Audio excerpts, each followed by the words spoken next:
নমস্কাৰ। জয় জয়তে আজিৰ সভাত উপস্থিত সকলো সুধীগণলৈ মোৰ প্ৰণাম জনালোঁ। ইয়াৰ উপৰিও পূৰ্বোত্তৰ ভাৰত অধ্যয়ন সমূহ কেন্দ্ৰৰ সকলো বিষয়ববীয়া, বিশেষকৈ ডক্টৰ সুনীল মহান্তিজী, প্ৰফেচৰ কল্পনা বৰা বাইদেউ আৰু বৰঠাকুৰ বাইদেউ, মোৰ কৃতজ্ঞতা জনালোঁ আজি এই সভাত মোক মাতি আনি বক্তৃতা প্ৰদান কৰিবৰ কাৰণে।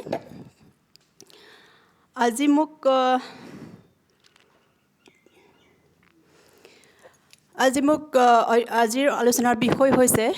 অসমৰ জনসংখ্যাৰ পৰিৱৰ্তন, অবৈধ অনুপ্ৰৱেশ, ইয়াৰ সমাজ সুৰক্ষা আৰু পৰিচয়ৰ ওপৰত পৰা প্ৰভাৱ। আপোনালোক সকলোৱে জানে যে এই বিষয়টো এটা অতি জটিল আৰু পুৰণা আৰু চলি থকা অনগয়িং সমস্যা। আৰু সেই সমস্যাটো এনেকুৱা এটা ধৰণৰ সমস্যা, যিকোনো এটা বিষয় আপুনি যিকোনো এটা আমাৰ জনজীৱনৰ, অসমীয়া জনজীৱনৰ যিকোনো এটা অধ্যায় আপুনি আমি মেলি চালে, কি ৰাজনীতি, কি অৰ্থনীতি, কি মনোবিজ্ঞান, সংবাদ মাধ্যম, সকলোতে এই ছাবজেক্টটোৰ ওপৰত বহুত গভীৰ প্ৰভাৱ আছে। বাইদেৱে কৈছে অলৰেডি, মই এটা ষ্টাডি কৰিছিলোঁ 2014, যিটোত মই মোৰ ষ্টাডিটো স্পনচৰ কৰিছিলে Indian council of social science and research, যিটোত মই 1901 চনৰ পৰা 2011 চনলৈকে চেঞ্চাছৰ আমাৰ ডেটাটো এনালাইচিছ কৰিছিলোঁ। তাৰ উপৰিও অসমৰ 52খন গাঁৱত প্ৰাইমেৰী ডেটা কালেকশ্যন কৰিছিলোঁ,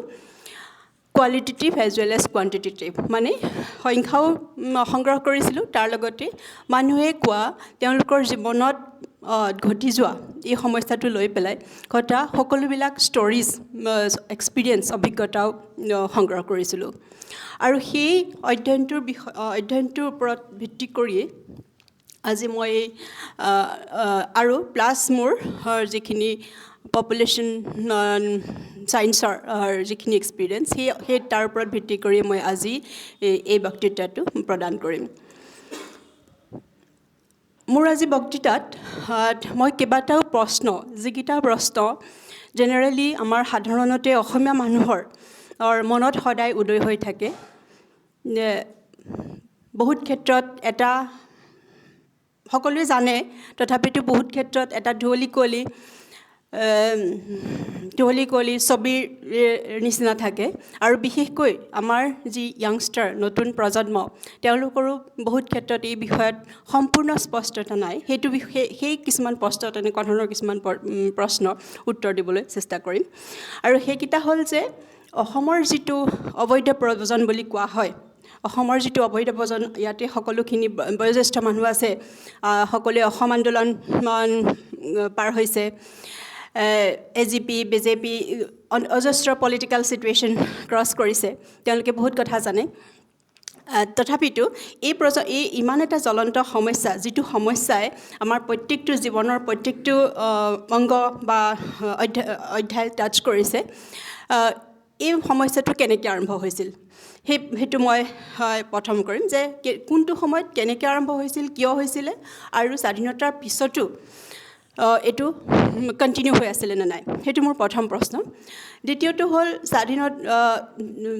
তৃতীয়টো হ'ল যে অনুপ্ৰৱেশৰ সংখ্যা, আমি জেনেৰেলি সদায় কওঁ যে বাংলাদেশী ইমিগ্ৰেণ্টছ, অবৈধ পূৰ্ববংগলীয় মুছলমানৰ বা পূৰ্ববংগলীয়া মানুহৰ বহুত প্ৰব্ৰজন হৈছে, তেওঁলোকৰ সংখ্যা কিমান, বা তেওঁলোকক লৈ পেলাই তেওঁলোকৰ ল'ৰা ছোৱালী সন্ততিৰ কিমান হ'ব পাৰে। তাৰপিছতে হ'ল যে তেওঁলোকে যে আহে, তেওঁলোকে অসমত কেনেকৈ ছেটেল হয়, তেওঁলোকে কেনেকৈ এষ্টাব্লিছ হয়, তেওঁলোকে কেনেকৈ ভূমি দখল কৰে। অতি সদ্যহতে অসমত এটা বেদখল উচ্ছেদ কৰাৰ এটা বহুত ডাঙৰ অভিযান চলাইছে, তাৰ ওপৰত মই ক'ম। তাৰ ওপৰতে আমাৰ সমাজত কেনেকুৱা ধৰণৰ প্ৰভাৱ পেলাইছে সেইটো এটা ক'ম। আৰু এই পৰিস্থিতিটো এতিয়া যিটো হৈ আছে, এইটোৱে অহা 100 বছৰ, 50 বছৰ বা 100 বছৰত কেনেকুৱা ধৰণৰ, আমি যদি এনেকুৱা চিটুৱেশ্যনে চলাই থাকিব বিচাৰোঁ, এনেকুৱা চিটুৱেশ্যনে যদি চলি থাকে, আমাৰ অহা 50 বছৰ বা অহা 100 বছৰৰ ভিতৰত, 50 বছৰ মানে এজন মানুহৰ আজিকালি 80-90 বছৰলৈকেও জীয়াই থাকে এজন মানুহৰ আধা জীৱন, আৰু 100 বছৰ মানে 2টা প্ৰজন্ম বুলি ধৰিব পাৰি। চ' 1 বা 2টা প্ৰজন্মৰ পিছত অসমত কি চিটুৱেশ্যন হ'ব পাৰে, কেনেকুৱা সম্ভাৱনা আছে, সেইটোৰ ওপৰত ক'ব বিচাৰোঁ। তাৰ ওপৰতো সাধাৰণ অসমীয়া মানুহৰ কি ভৱিষ্যত, বা আমি যদি সচেতন হৈ আমাৰ লিডাৰ হওক আৰু আমাৰ চিভিল ছ'চাইটি যি আছে সকলোৱে কেনেকুৱা ধৰণৰ পদক্ষেপ ল'ব লাগিব সেইটো বিষয়ে ক'ম, আৰু শেষত আমাৰ কৰ্তব্য কি এইটো বিষয় লৈ পেলাই এইকেইটা প্ৰশ্ন, প্ৰায় 9টা-10টা প্ৰশ্ন মই উত্তৰ দিবলৈ চেষ্টা কৰিম। প্ৰথম কথাটো হ'ল যে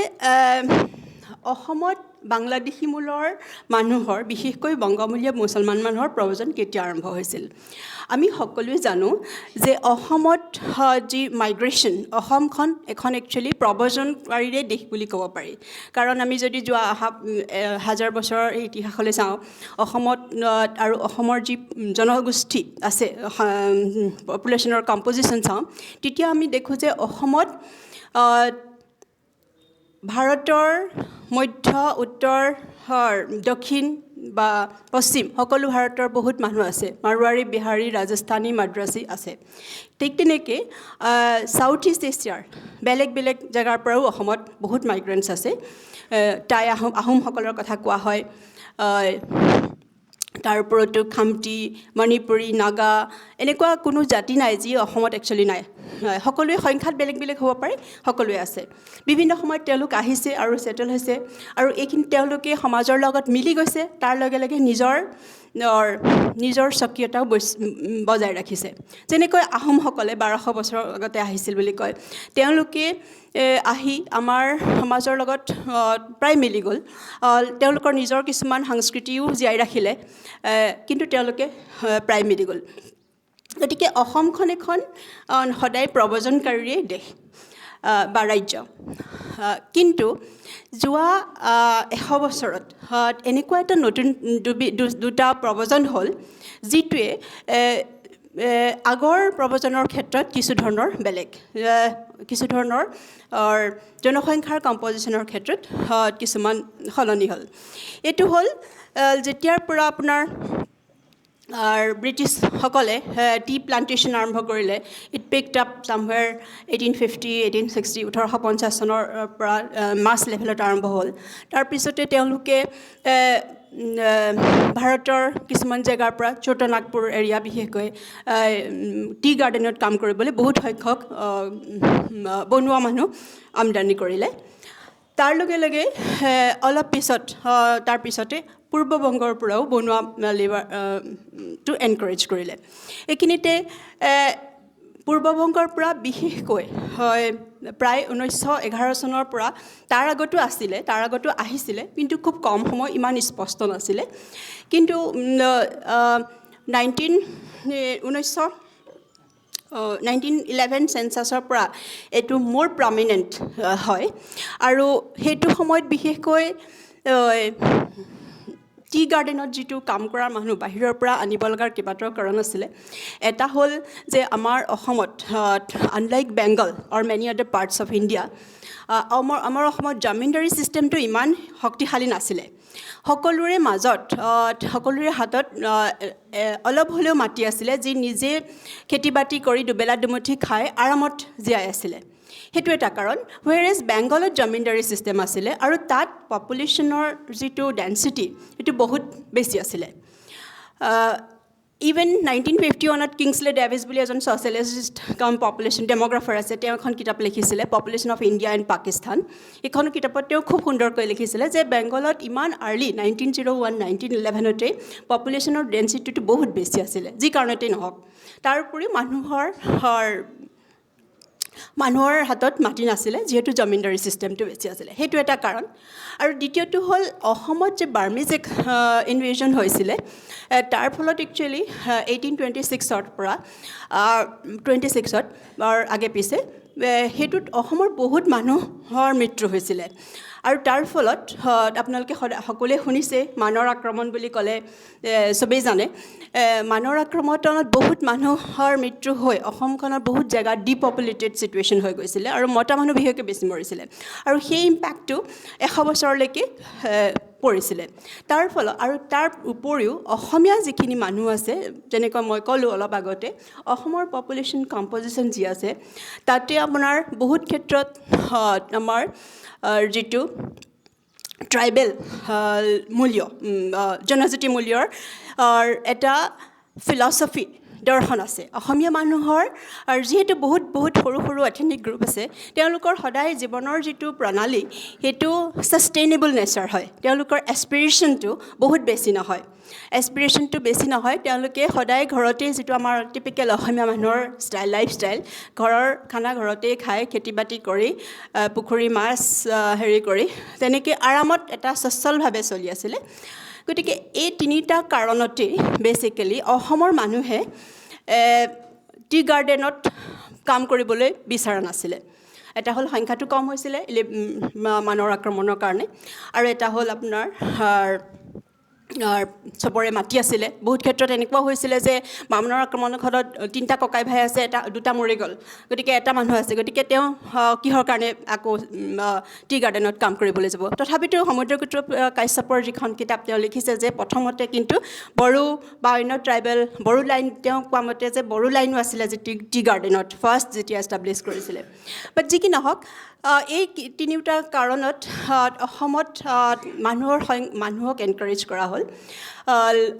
আহিবৰ কাৰণে এটা হ'ল যি আমাৰ টি গাৰ্ডেন কমিউনিটিৰ মানুহ আছে বৰকৈ after this but after 1906 when Muslim League was founded in Dhaka তাৰপিছত অসমলৈ অহা প্ৰব্ৰজন ইষ্ট বেংগলৰ পৰা অহাৰ হয়তো কিবা এটা লিংক থাকিব পাৰে যিটোৰ কাৰণে 2011 চেঞ্চাছৰ পৰা ইমিডিয়েটলি আফটাৰ 5 years বহুত সংখ্যক একেলগে বহুত সংখ্যক ইষ্ট বেংগলৰ পৰা পূৰ্ববংগৰ পৰা অসমলৈ প্ৰথমতে আহে তাৰ আগতেও আহিছে কিন্তু ইমান বেছি হেৰি নাছিলে আৰু এইটো 1911 আৰু 1951 চনৰ বিভিন্ন লোকপিয়লৰ প্ৰতিবেদনত এই যে ইষ্ট বেংগলৰ পৰা অসমলৈ মানুহ আহিছিলে আৰু সেই মাইগ্ৰেশ্যন ষ্ট্ৰীম প্ৰব্ৰজনৰ ষ্ট্ৰীমটো বহুত বেছি স্পষ্ট প্ৰত্যেকটো চেঞ্চাছৰ ৰিপৰ্টত ডিটেইলকৈ আছে কাৰণ যেতিয়া আৰু সেইটো সময়ত চেঞ্চাছৰ ৰিপৰ্টৰ যি চেঞ্চাছ কমিশ্যনাৰ আছিলে বিশেষকৈ তেওঁলোক ব্ৰিটিছ অৰিজিনৰ আছিলে চেঞ্চাছ কমিশ্যনাৰ তেওঁ এইটো অফিচাৰ লেভেলৰ মানুহ গতিকে তেওঁলোকে যেতিয়া ৰিপৰ্টবিলাক লিখিছিলে আফটাৰ এভৰি 10 year 1901 1911 1921 1931 বা 41 এনেকৈ যেতিয়া চেঞ্চাছ কমিশ্যনাৰ ৰিপৰ্টবিলাক আছে অসমৰ তেওঁলোকে এইটো অবজাৰ্ভ কৰিছিলে যে বেংগলৰ পৰা যথেষ্ট সংখ্যক লেখত ল'বলগীয়াকৈ মানুহ অসমলৈ আহিছিলে আৰু এইখিনিতে তেওঁলোকে এইটোও কৈছিলে যে ইষ্ট বেংগলৰ পৰা অসমলৈ যিখিনি মানুহ আহিছিলে সেইখিনি মানুহ কোনো ৰেণ্ডম বা যাদৃচ্ছিক বা এনেকৈ অহা নাই তেওঁলোক আহিছিলে এটা নিৰ্দিষ্ট লবি বা নেটৱৰ্ক বা তেওঁলোকৰ থ্ৰুদি ইয়াৰ দুটা কাৰণ আছে এটা হ'ল যিটো মই ক'লোঁ বেংগলত অলৰেডি ইষ্ট বেংগলত মানুহৰ সংখ্যা বেছি আছিলে লেণ্ডৰ ওপৰত প্ৰেছাৰ আছিলে তেওঁলোক দুখীয়া আছিলে সেইটো এটা কাৰণ যিটোৱে পুছ ফেক্টৰ বুলি কয় মাইগ্ৰেশ্যনত আৰু অসমৰ চিটুৱেশ্যনটো আছিলে যে অসমৰ কিছুমান লিডাৰ বা সেই সময়ৰ পলিটিকেল পৰিস্থিতি বা টি গাৰ্ডেন এই সকলোখিনিয়ে তেওঁলোকক এটা সুপৰিকল্পিতভাৱে অনাৰ এটা ব্যৱস্থা কৰা হৈছিল আৰু এই বিষয়ে বহুত মই যিটো কৈছোঁ যে চেঞ্চাছ কমিশ্যনাৰসকলে প্ৰায় লিখিছিলে এইটো বিষয়ে 31 চেঞ্চাছৰ কমিশ্যনাৰে তেওঁ তেতিয়া লিখিছিলে যে যিটো হাৰত পূৰ্ববংগৰ পৰা অসমলৈ মানুহ আহি আছে হয়তো এনেকুৱা এটা দিন আহিব অসমত যে অকল মাত্ৰ শিৱসাগৰ মানে সেইটো সময়ৰ আনডিভাইডেড শিৱসাগৰ ডিব্ৰুগড় ধেমাজি লখিমপুৰ তিনিচুকীয়া গোটেইবিলাক মিলি অকল শিৱসাগৰহে এনেকুৱা এখন ডিষ্ট্ৰিক্ট হ'ব য'ত অসমীয়া মানুহে নিজকে হোমলি ফিল কৰিব কমফৰ্টেবল ফিল কৰিব আৰু তেওঁ এইটো কৈছিলে যে আৰু বেলেগ বেলেগ চেঞ্চাছত তেনেকৈ লিখিছে যে এনেকুৱা লাগে যে তেওঁলোকে আহি পেলাই মাটি দখল কৰাৰ পৰা আৰম্ভ কৰি তেওঁলোকে বহুত একচুৱেলি বহুত ডেৰগেটৰী ৱৰ্ডো ইউজ কৰিছিলে যে পৰুৱাৰ নিচিনাকৈ আহে এনেকুৱা ধৰণৰ কিছুমান আছে ডিটেইলছ চাব পাৰে আপোনালোকে চ' বেচিকেলি সেইটো হৈছিলে আৰু তাৰ লগে লগে এটা ইণ্টাৰেষ্টিং পলিটিকেল নেৰেটিভ ষ্টাৰ্ট হৈছিলে যেতিয়া পাকিস্তানৰ কনচেপচুৱেলাইজেশ্যন হৈছিলে 1930s তেতিয়া চ' এটা ছাইডে এনেকুৱা সামাজিক বা জনসংখ্যাৰ চিটুৱেশ্যন আছিল আৰু এটা ছাইডে এটা আপোনাৰ যিটো পলিটিকেল চিটুৱেশ্যন আছিলে যে পাকিস্তানৰ কনচেপচুৱেলাইজেশ্যন ষ্টাৰ্ট হ'ল 1930s চামৱেৰ তেতিয়া তেওঁলোকে অসমখনক পাকিস্তানত মানে তেতিয়াৰ পূব পাকিস্তান এতিয়াৰ বাংলাদেশ আৰু আমি জানো যে পাকিস্তান মানে হ'ল দুটা পাৰ্ট আছিলে ৱেষ্ট পাকিস্তান যিটো এতিয়া কাৰেণ্ট পাকিস্তান আৰু ইষ্ট পাকিস্তান যিটো এতিয়া ইষ্ট বেংগল তেতিয়া তেওঁলোকে পাকিস্তান অসমক আৰু অসম বুলি ক'লে সেইটো সময়ত সৰহখিনি নৰ্থ ইষ্টাৰ্ণ ষ্টেটছ গোটেই পাকিস্তানত সোমোৱাৰ কথা তেতিয়াৰ পৰাই চিন্তা কৰিছিলে আৰু সেইটো কাৰণে হয়তো মোৰ এনেকুৱা লাগে বিভিন্ন কিতাপ পত্ৰ পঢ়ি যে সেইটো কাৰণতে সেইটো সময়ত এটা পলিটিকেল প্ৰপাগণ্ডাও ষ্টাৰ্ট হৈছিলে যে অসমখন এখন নন হিন্দু ষ্টেট কাৰণ যদি অসমক এখন নন হিন্দু ষ্টেট বুলি ঘোষণা কৰিব পৰা যায় ট্ৰাইবেলসকলক হিন্দু নহয় বুলি পেলাই ঘোষণা কৰিব পৰা যায় তেতিয়াহ'লে অসমক পাকিস্তানত সোমাবৰ কাৰণে আসান মানে সহজ হ'ব আৰু সেই পলিটিকেল প্ৰপাগাণ্ডাত তেতিয়া যিটো ষ্টাৰ্ট হৈছিলে ইট ইজ ষ্টিল কণ্টিনিউইং মোৰ অৰ লেছ চ' এইটো বিষয়ত মই পিছত ক'ম কিন্তু কথাটো হ'ল এইটো যে একেটা সময়তে বাংলাদেশত যিটো দৰিদ্ৰতা আছিলে হাই পপুলেশ্যন ডেঞ্চিটি আছিল আৰু ভূমিহীনতা আছিল আৰু অসমত আছিলে বহুত ফাৰ্টাইল লেণ্ড অসমৰ ডিপপুলেশ্যন হৈছিলে মাইনৰ ইনভেশ্যনৰ সময়ত আৰু অসমৰ যিটো পলিটিকেল চিটুৱেশ্যন আছিলে এই সকলোবিলাক মিলি প্ৰত্যেক চেঞ্চাছৰ ডেটাত খুব ভালকৈ এইটো কালেক্ট কৰা হৈছে যে মানুহ আহি আছিলে now question is that second question is that স্বাধীনতাৰ পাছত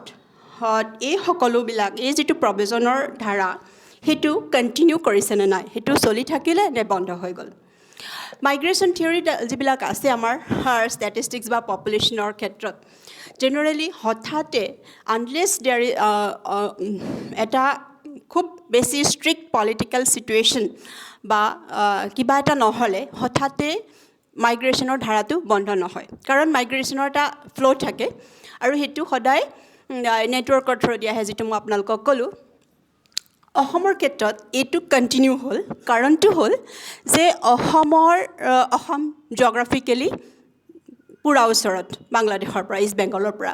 আৰু অসম ৱেষ্ট বেংগল ত্ৰিপুৰা মেঘালয় এই সকলোবিলাকে একদম বহুত ডাঙৰ বৰ্ডাৰ সীমান্তৱৰ্তী এৰিয়া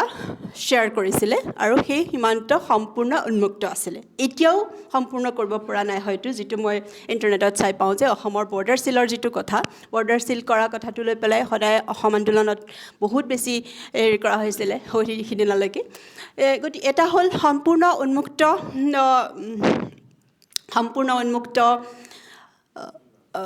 সীমান্ত আৰু এটা হ'ল তেওঁলোকৰ আগৰ পৰা আহি যি এষ্টাব্লিছ নেটৱৰ্ক সেইটো চলি আছিলে কাৰণ যেনেকৈ আপুনি এতিয়াও চাব পাৰে যে কোনোবা এটা জেগাৰ পৰা কোনোবা এটা জেগালৈ যিটো মাইগ্ৰেশ্যন হয় সদায় অল্ড মাইগ্ৰেণ্ট এণ্ড নিউ মাইগ্ৰেণ্টৰ মাজত টাই থাকে আপুনি যদি মই বাইদেৱে কৈছে মই বেলেগ বেলেগ দেশলৈ গৈছোঁ বহুতবিলাক জেগাত গ'লে ইভেন আনএডুকেটেড গ'লে ধৰক কানাডাত গ'লে পাঞ্জাবীয়ে পোৱা যাব জলন্ধৰৰ পৰা পোৱা যাব তেনেকৈ মানে অসমৰ মানুহ কৈ যে এটা এষ্টাব্লিছ নেটৱৰ্ক থাকে সেইটো কণ্টিনিউ হৈ আছিলে তাৰপিছতে আপোনাৰ অসমৰ যিটো ভূমিৰ উপলব্ধতা ভূমি যিটো প্ৰচুৰ পৰিমাণে বেংগলৰ ইষ্ট বেংগলৰ তুলনাত ষ্টিল আছিলে তাৰ উপৰিও আমাৰ কেন্দ্ৰৰ যিখন চৰকাৰ আছিল সেই সময়ৰ কংগ্ৰেছৰ চৰকাৰ আছিল তেওঁলোকে অসমক সদায় তেওঁলোকৰ পলিটিকেল দুৰ্গ হিচাপে ৰাজনৈতিক দুৰ্গ হিচাপে ব্যৱহাৰ কৰিছিলে তেওঁলোকে কেতিয়াও অফেণ্ড কৰিব বিচৰা নাছিলে আৰু এইটো যিহেতু অতীজৰ পৰা চলিয়ে আহিছিলে যে অসমখন ইষ্ট বেংগলৰ পাৰ্ট হ'ব লাগে আৰু আপোনালোক সকলোৱে জানে অসমখনক ইষ্ট বেংগলৰ পাৰ্ট হোৱাৰ পৰা বচালে লোকপ্ৰিয় ভাৰতৰত্ন গোপীনাথ বৰদলৈ আৰু সেই সময়ৰ সকল বহুত মানুহে অসমত থকা এতিয়াও থকা বহুত মানুহে কিন্তু অসমক পাকিস্তানৰ পাৰ্ট হ'বলৈ দিবলৈ ভোট প্ৰদান কৰিছিলে সেইটো এটা কথা পলিটিকেল যিটো চিটুৱেশ্যন আছিলে আৰু এইটো সম্পূৰ্ণ ডকুমেণ্টেড যে অসমৰ যিমানকেইজন CM আছিলে চিফ মিনিষ্টাৰ আছিলে বিষ্ণুৰাম মেধি মহেন্দ্ৰ চৌধুৰী বিমলা প্ৰসাদ চলিহা সকলোৱে আৰু প্ৰতি MP যিমানবিলাক বিধানসভাত সদায় এইটো বিষয়ত চৰ্চা হৈছিলে তেতিয়া আৰু মই যিটো কথা কৈছোঁ এজন American sociologist is a very famous demographer Kingsley Davis তেওঁৰ যিখন কিতাপ 1951 population of India and Pakistan তাত তেওঁ সেইটো সময়তে ডকুমেণ্ট কৰি গৈছিলে যে কেনেকুৱা ধৰণৰ এটা কনফ্লিক্ট ইভেন বিফৰ ইণ্ডিপেণ্ডেঞ্চ অসমীয়া মানুহৰ ট্ৰাইবেল মানুহ বা অসমীয়া জেনেৰেল অসমীয়া মানুহৰ আৰু বাংলাদেশী অৰিজিন পাৰ্টিকুলাৰলি মুছলিম মানুহৰ মাজত কেনেকুৱা ধৰণৰ কাজিয়া বা কনফ্লিক্ট তেতিয়াই হৈছিলে চ' সেইটো এটা কাৰণ যিটো চৰকাৰে সেইটো আমাৰ অসমক সদায় এটা দুৰ্গ হিচাপে ব্যৱহাৰ কৰিছিলে তাৰ লগে লগে অসমখন হ'ল মোৰ যিটো ষ্টাডি পাইছোঁ আৰু আপোনালোকে সকলোৱে জানে অসম ৱেষ্ট বেংগল এই জেগাবিলাক হ'ল ভুৱা নথিৰ কাৰণে স্বৰ্গ অসমত কোনোবা বিদেশৰ পৰা বাংলাদেশৰ পৰা অহাৰ আগতেই অসমত পাছপৰ্ট আধাৰ ট্ৰান্সপৰ্ট কাৰ্ড চব ৰেডি হৈ থাকে আৰু ইভেন এইটো আমাৰ DGP ভাস্কৰ মহন্তই কৈছিলে এবাৰ যে কি ডকুমেণ্ট অসমত প্ৰডিউচ কৰিব নোৱাৰে আৰু ইয়াৰ কাৰণে কিন্তু অসমীয়া মানুহে জগৰীয়া অসমীয়া আমোলা বিষয়া মাটিৰ ৰেভিনিউ আপোনালোকৰ সৈতে প্ৰত্যেকৰে এক্সপিৰিয়েঞ্চ আছে মই যিটো ষ্টাডি কৰিছিলোঁ তাত মই সকলোতে এইটোৱে পাইছিলোঁ যে অসমীয়া ৰেভিনিউ যি মণ্ডল কাননগো বা অফিচাৰ তেওঁলোকে বহুত ক্ষেত্ৰত নিজে পইচা লৈ এই সকলোবিলাক তেওঁলোকক আৰাম কৰি ফ্ৰী কৰি দিছিলে আৰু এইটো কণ্টিনিউ হৈ আছে এতিয়াও গতিকে ভুৱা নথিপত্ৰ তাৰপিছতে আৰু অসমত সহজতে লেণ্ড অকুপাই কৰি যে থাকিব পাৰি ছেটেল হ'বৰ কাৰণে বহুত ইজি আমি এতিয়া বেলেগ এখন দেশলৈ আমাৰ অসমীয়া মানুহকো যদি বাংলাদেশত গৈ পেলাই ছেটেল হ'ব বিচাৰে they do not have network সিহঁতৰ নেটৱৰ্কো নাই এইটো ভাবিব নোৱাৰা কথা নিচিনা কিন্তু অপজিটটো একেবাৰে সহজ গতিকে এইটো কাৰণে যিটো আমাৰ মাইগ্ৰেশ্যনৰ ধাৰা আছিলে সেইটো কণ্টিনিউ কৰিলে আৰু সেইটোৰ ফলতেই অসমৰ যিটো ইলেক্ট্ৰেল চেঞ্জ পপুলেশ্যন কম্পজিশ্যনত তাৰপিছতে অসম মুভমেণ্টৰ ষ্টাৰ্ট হৈছিলে নেক্সট কুৱেশ্যনটো হ'ল যে অসমত অবৈধ অনুপ্ৰৱেশকাৰী আৰু তেওঁলোকৰ সংখ্যা টোটেল কিমান যিহেতু আমাৰ প্ৰপাৰ ডেটা চ'ৰ্চ নাই যিটো পপুলেশ্যন ৰেজিষ্টাৰ বুলি কোৱা হয় যে প্ৰত্যেক মানুহৰ বিষয়ে NRC 51ত হৈছিলে তেতিয়া এখন ৰেজিষ্টাৰ বনাইছিলে কিন্তু তাৰপিছত সেইটো কণ্টিনিউৱাছলি আপডেট কৰা হোৱা নাছিলে গতিকে কোন মানুহ কেতিয়া আহিছে আৰু আধাৰটো ৰিচেণ্ট ফেনমেনা আধাৰটো বহুত অলপ দিনৰ আগত হৈছে তাৰ আগতে বহুত মানুহ এনেকুৱা আছিল তেওঁলোকৰ ছিষ্টেমত কোনো এণ্ট্ৰিয়ে নাই কোনেও নাজানে যোনে সম্পত্তি আছে যোনে চৰকাৰী চাকৰি কৰে যোনে পঢ়িছে তেওঁলোকৰ আছিলে কিন্তু যিসকলৰ নাছিলে তেওঁলোকৰ একোৱেই ডকুমেণ্টেশ্যন নাছিলে গতিকে যিটো আমাৰ প্ৰত্যেক মানুহক ইণ্ডিভিজুৱেলি ফ'ল' আপ কৰাৰ ছিষ্টেম নাছিলে গতিকে এইটো এটা খুব টান কাম যে কেনেকৈ কিমান সংখ্যা আছে পলিটিকেল লিডাৰবিলাকে সময়ে সময়ে MPs ইনক্লুডিং MPs তেওঁলোকে বেলেগ বেলেগ নম্বৰ থ্ৰ' কৰিছে আৰু সকলোতে বিশেষকৈ বিভিন্ন ধৰণৰ সংখ্যা দিয়া হয় কিন্তু মই নিজে যিটো এষ্টিমেট আৰু এইটো নহয় যে অকল অসমৰ মানুহে কৰিছে ইভেন ৱাইনাৰ মেয়াৰ বুলি এজন আমেৰিকান ছ'চিয়লজিষ্ট তেওঁ এষ্টিমেট কৰিছিলে 1980s যেতিয়া অসম মুভমেণ্ট হৈছিলে তেওঁ এখন বা দুখন পেপাৰ লিখিছিলে পপুলেশ্যন এণ্ড ডেভেলপমেণ্ট ৰিভিউ বহুত হাইলি ৰেচপেক্টেড জাৰ্নেল আমাৰ ছাবজেক্টত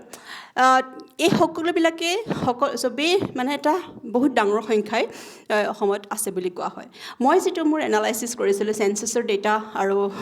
অসমৰ ফাৰ্টিলিটি মৰ্টালিটি ডেটা ইউজ কৰি পেলাই মোৰ অধ্যয়নৰ জৰিয়তে মই পাইছিলোঁ যে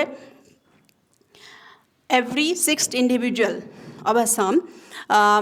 প্ৰত্যেক 6 নম্বৰৰ মানুহজন অসমৰ এনেকুৱা যে তেওঁলোক বা তেওঁলোকৰ মাক দেউতাক 1950s পিছত অহা অসমলৈ So before that there was number কিন্তু 50 লাখ মানুহ অসমত এনেকুৱা আছে যি তেওঁলোক হয় তেওঁলোক আহিছে নহয় তেওঁলোকৰ মাক দেউতাক 50 ভিতৰ আহিছে মানে 50 পিছত যিখিনি আহিছে তেওঁলোক আৰু তেওঁলোকৰ ল'ৰা ছোৱালী মিলি প্ৰায় 50 লাখ হ'ব লাগে সেন্সাছৰ ডেটাটো ডাইৰেক্টলি আমি কৰিলে ৰিপৰ্ট নাপাওঁ এটো খুব সাধাৰণ কথা মানিবলগীয়া কথা সেন্সাছত বিশেষকৈ হয় 51 আৰু 61 আৰু 71 প্ৰায় 2.93 আৰু তাৰপিছত 3 point something so প্ৰায় 6 লাখ মান মানুহে আহিছে বুলি তেওঁলোকৰ ডকুমেন্টেড আছে কিন্তু তাৰ পাছত যেটো 70sৰ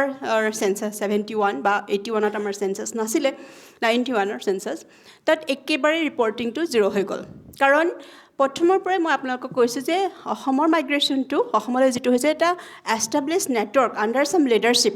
আন্ডাৰ সাম পলিটিক্যাল এস্পিৰেশন এটো হৈছিলে গতিকে আৰু এটা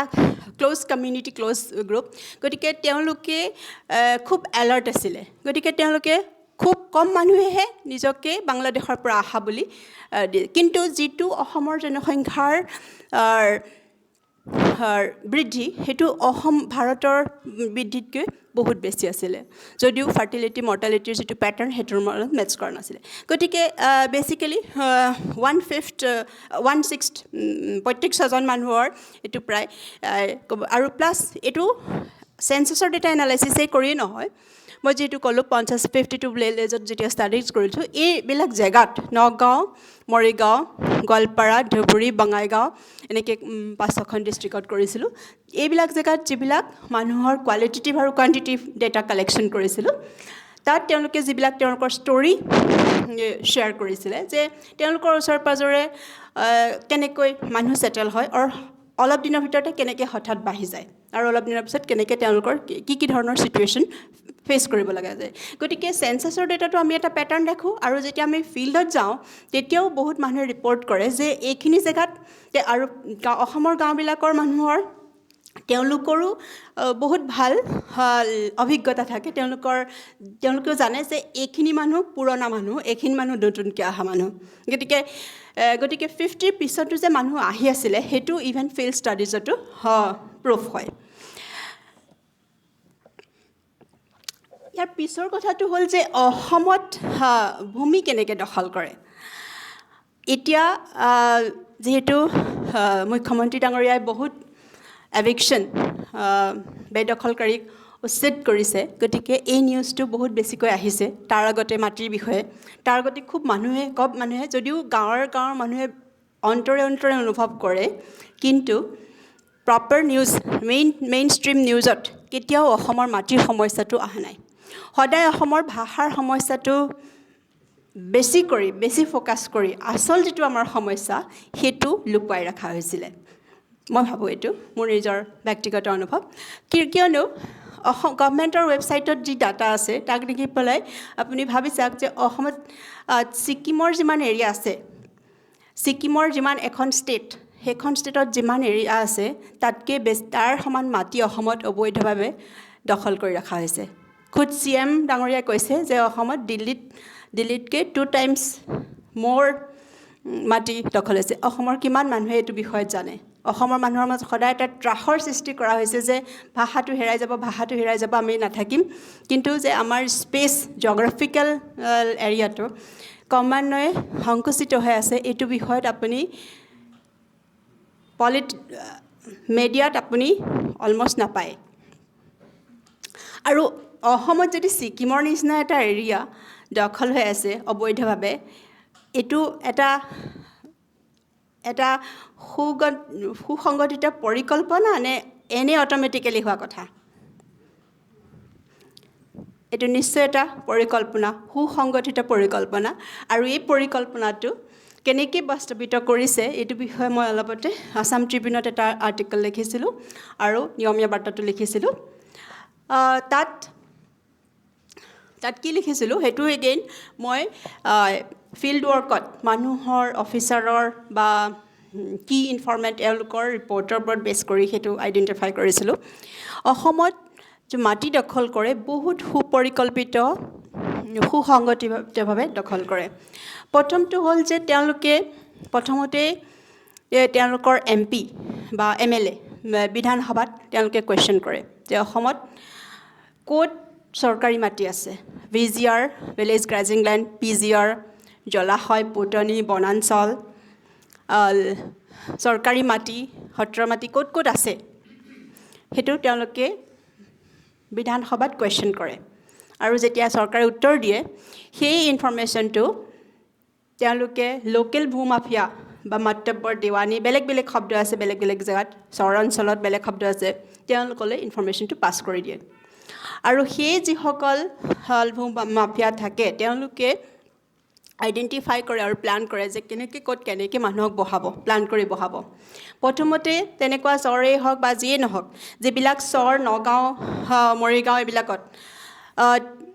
আজি মোৰ দেউতা বা ককাৰ দিনত যিবিলাক চহৰত গৈ মানুহে খেতি কৰিছিলে এইটো সত্য যে সদায় খেতি নকৰিছিলে কিন্তু বছৰৰ এটা বিশেষ দিনত মাটিমাহ কৰা বা কিবা এনেকুৱা ধৰণৰ ছিজনেল খেতি বাতি আগৰ জেনেৰেশ্যনৰ যিসকল বয়োজ্যেষ্ঠ আছে তেওঁলোকে ক'ব পাৰিব শাক পাচলি কৰা বা তেওঁলোকৰ সেই এটা সময়ত খেতি বাতি কৰি বানপানীৰ সময়ত বা পানীৰ সময়ত নিজৰ ঘৰত থাকে তেনেকুৱা এটা ছিষ্টেম আছিলে আগতে কিন্তু সেইবিলাক জেগা বা ভিলেজ গ্ৰাজিং লেণ্ড অসমত এটা ছিষ্টেম আছে যে চৰকাৰী মাটি ৰিজাৰ্ভ এৰিয়া আছে য'ত গৰু চৰা ম'হ চৰাব পাৰি সেইটো চৰকাৰৰ মাটি সেইবিলাক মাটিত প্ৰথমতে তেওঁলোকে কেইঘৰমান মানুহ বহাই ল'ব এইটো সম্পূৰ্ণ কিন্তু যিটো মোক মানুহে ৰিপৰ্ট কৰিছে আৰু যিটো মই দেখিছোঁ এটা এটা জেগাৰ হিষ্ট্ৰী কালেকশ্যন কৰি পেলাই মই গম পাইছোঁ যিটো সেইটোৰ ওপৰত মই ভিত্তি কৰিছোঁ কৈছোঁ তাৰপিছতে বহাই ল'ব তাৰপিছতে মানুহৰ ৰিয়েকশ্যন চাব ওচৰৰ স্থানীয় মানুহে কি ৰিয়েকশ্যন কৰিছে চৰকাৰে কি ৰিয়েকশ্যন কৰিছে এডমিনিষ্ট্ৰেশ্যনে কি ৰিয়েকশ্যন কৰিছে সেইটো চাই যদি ওচৰৰ মানুহৰটো সেইটো তেওঁলোকে ৰিয়েকশ্যন পটককৈ কৰিব নোৱাৰে বা কৰিলেও চৰকাৰী অফিচাৰৰ ওচৰতেই যাবগৈ তাৰপিছতে চৰকাৰী অফিচাৰে যদি ৰিয়েকশ্যন কৰে প্ৰথমতে হয়তো তেওঁলোকে উৎকোচ দিয়াৰ চেষ্টা কৰে আৰু বহুত ক্ষেত্ৰত উৎকোচ দি লৈ পেলাই অসমীয়া বিষয়াই আগৰ জেনেৰেশ্যনতো যিমান আমিতো ৰিচেণ্টলি এটা পাইছোঁ যে কি আছিলে নুপুৰ বৰা নে কি আছিলে এগৰাকী মহিলা হয় নুপুৰ বৰা তেওঁ কিমান লাখ লাখ কোটি টকা লৈছে পেপাৰ 2 নম্বৰী কৰি এইটো এটা জ্বলন্ত এইটো এটা টিপ অফ দ্য আইচবাৰ্গ এইটো এটা মাত্ৰ সাধাৰণ কথা এইটো অসমত বহুত দিনৰ পৰা চলি আছিলে গতিকে পইচা লৈ পেলাই হৰি দিয়ে যদি পইচা লৈ পেলাই চৰকাৰী বিষয়া কোনোবা আছে তেওঁলোকে যদি নিদিয়ে তেতিয়াহ'লে তেওঁলোকে তেওঁলোকৰ পলিটিকেল যি লিডাৰ আছে তেওঁলোকক এপ্ৰ'চ কৰে আৰু পলিটিকেল লিডাৰে ফোন কৰি কৈ দিব যে এইখিনি মোৰ মানুহ একো নকৰিবি টাচ নকৰিবি আৰু সেইখিনিতেই হৈ যায় তাৰপিছতে জেগা যিমান আছে সিমানখিনি এভেইলেবল জেগাৰ ওপৰত বেছ কৰি তেওঁলোকে সংখ্যাটো বঢ়াব নেচাৰেল বাৰ্থ ৰেটো হয় আৰু হয়তো আৰু নতুনকৈও আহে তেনেকৈ হৈ অলপ দিনৰ ভিতৰতে সেই 10 ঘৰ 5 ঘৰ 20 ঘৰ মানুহৰ পৰা লাখত গুচি যায় হাজাৰত গুচি যায় লাখত গুচি যায় এণ্ড বিকামছ ট'টেলি যিবিলাক জেগাত মোৰ ককা বা দেউতাহঁতৰ দিনৰ মানুহে গৈ পেলাই গৰু চৰাইছিলে আৰামত খেতি বাতি কৰিছিলে বা হেৰি কৰিছিলে সেইবিলাক জেগাত এতিয়াৰ মানুহে যাবলৈ ভয় কৰা হৈ যায় তাৰপিছত যদি চৰকাৰী অফিচাৰ কিবা কাৰণত যায় গৈ পেলাই তাক উচিত কৰিব বিচাৰে সেইটো সময়ত তেওঁলোকে বিভিন্ন ধৰণৰ পৰিৱেশৰ সৃষ্টি কৰে ভাবুকিৰ সৃষ্টি কৰে বিষয়াসকলৰ কাৰণে তাৰ উপৰিও যিটো ইণ্টাৰনেশ্যনেল এণ্ড নেশ্যনেল লবি আছে তেওঁলোকক হেল্প কৰা মই যিটো প্ৰথমতে কৈছোঁ যে অসমৰ যিটো জনসংখ্যাৰ কিছুমান পৰিমাণে স্পণ্টেনিয়াছ হয় কিন্তু বহুত পৰিমাণে এইটো প্লানটো হয় গতিকে তেওঁলোকে সদায় এইখিনি মানুহক যিসকলে বেদখল কৰে এওঁলোকক চিল দিবৰ কাৰণে আহি যায় আৰু তেওঁলোকে অজস্ৰ হিউমেন ৰাইটছৰ কুৱেশ্যন কৰে যে ৰাস্তাত মানুহ মাইকী মানুহ থাকিব লগা হৈছে বাচ্চা সেইটো নিশ্চয় এইটো আমাৰ সকলোৰে কনচাৰ্ণৰ বিষয় কিন্তু সেইটো তেতিয়ালৈকেহে হয়তো মিনিংফুল যেতিয়ালৈকে এইটো প্লানড ৱে নহয় কিন্তু যিটো ক'লোঁ যে অসমত CM কৈছে যে দিল্লীৰ 2 times এৰিয়া অসমৰ এনকাৰেজ কৰি থৈছে গতিকে এইটো এটা চাইডে যদি আপোনালোকে ইমানখিনি এনকাৰেজমেণ্ট কৰে আৰু এটা চাইডে হিউমেন ৰাইটছৰ কথা কয় এইটো মানিবলৈ অলপ হ'লেও দিগদাৰ লাগে তাৰপিছতে যিহেতু বিভিন্ন ধৰণৰ ধৰ্মীয় অনুষ্ঠান পাতি দিয়ে যিটো কাৰণে কমিউনেল হৈ যায় বস্তুটো আঁতৰাবৰ কাৰণে তাৰ উপৰিও এইটো ছ'চিয়েল ইণ্টাৰনেশ্যনেল নেশ্যনেল নেটৱৰ্কৰ পৰা ছাপৰ্ট পাই যায় আৰু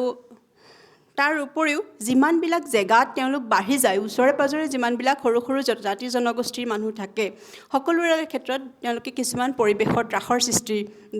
ত্ৰাসৰ চিটুৱেশ্যন ফেচ কৰা যায় তেওঁলোকে বহুতবিলাক বহুত গাঁৱত মোৰ ৰিপৰ্টিং পাইছিলোঁ যে পথাৰৰ পৰাই ধান কাটি নিয়া গৰু চুৰ কৰা বা মহিলাক অপব্যৱহাৰ কৰা এইটো খুব কমন এইবিলাক জেগাত য'ত এবাৰ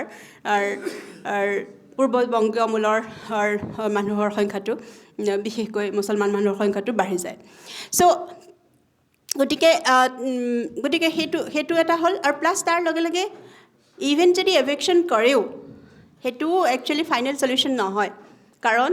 এটা জেগাৰ পৰা এভিকশ্যন কৰাৰ পিছত এটা পলিটিকেল চিটুৱেশ্যন হয় মেডিয়াত হয় তাৰপিছত তেওঁলোক অলপ দিনৰ কাৰণে গুচি যায় বা তাপ মাৰি থাকে তাৰপিছত আকৌ বেলেগ এটা জেগাত গৈ পেলাই গতিকে যেনেকৈ যে এভিকশ্যন কৰি পেলাই এৰি দিয়ে সেইটো এটা ড্ৰামাৰ বাহিৰে অন্য একো নহয় সঁচা কথা ক'বলৈ গ'লে বহুত ক্ষেত্ৰত তেওঁলোকক উল্টাই গৈ পেলাই মাটি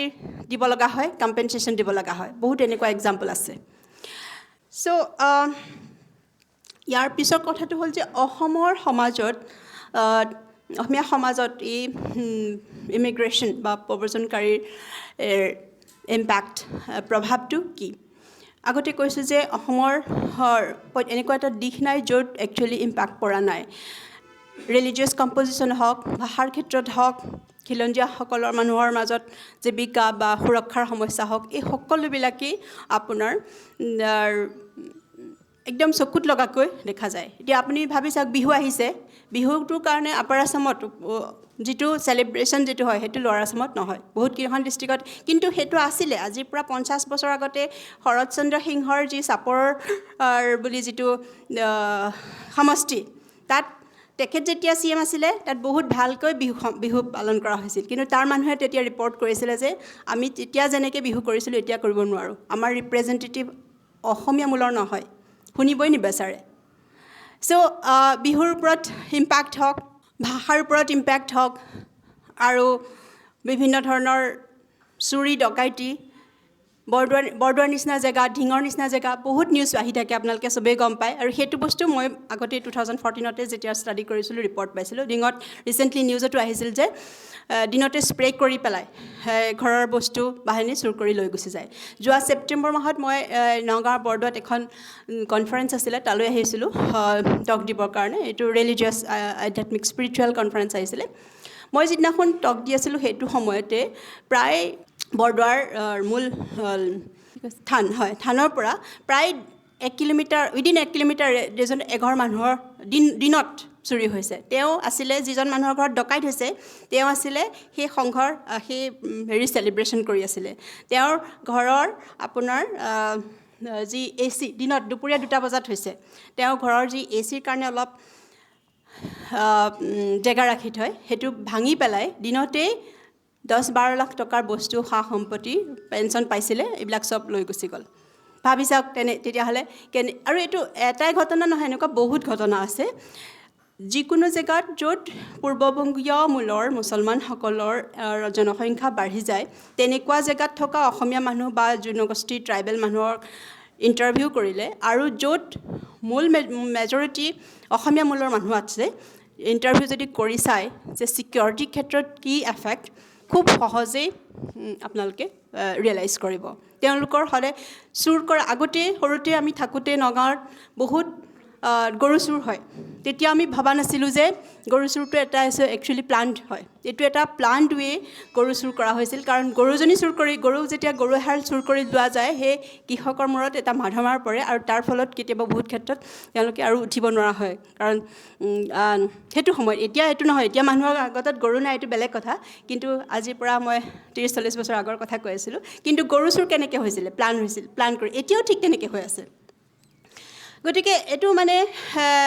আৰু আমি পঢ়িয়ে থাকোঁ, শুনিয়ে থাকোঁ, লাভ জেহাদৰ কথা শুনি থাকোঁ। গতিকে এই যিমানবিলাক এটা পৰিস্থিতি হৈছে, এইটো একদম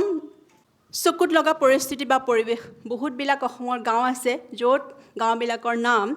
কমিউনিটিৰ নামৰ জড়িত হয়। আহোম গাঁও, লালুং গাঁও, মেকিৰ গাঁও। কিন্তু আপুনি নগাঁৱৰ হওক, মৰিগাঁও হওক, গোৱালপাৰা হওক গ'লে আপোনালোকে গম পাব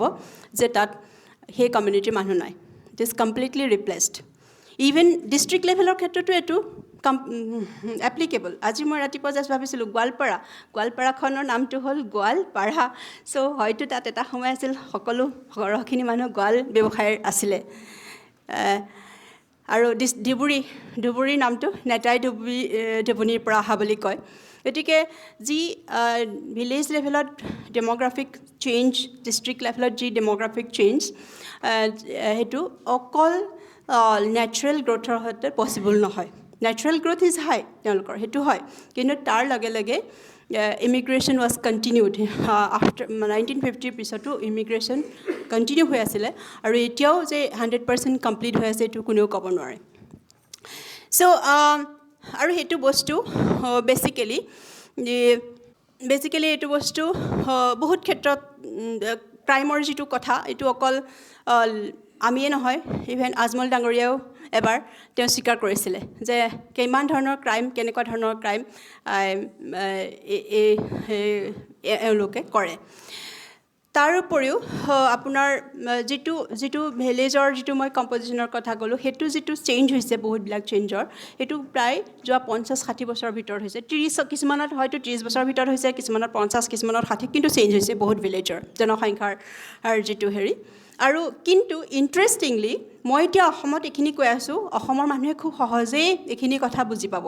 কিন্তু মই যদি এই টকটো যেতিয়া মই JNU বা অন্য দেলহিৰ বিভিন্ন জেগাত দিছিলোঁ, তেওঁলোকে আচৰিত হয়। কাৰণ ইণ্টাৰনেশ্যনেলি এনেকুৱা এটা প্ৰপাগাণ্ডা আছে যে অসমীয়া মানুহ জেন'ফেবিক, অসমীয়া মানুহে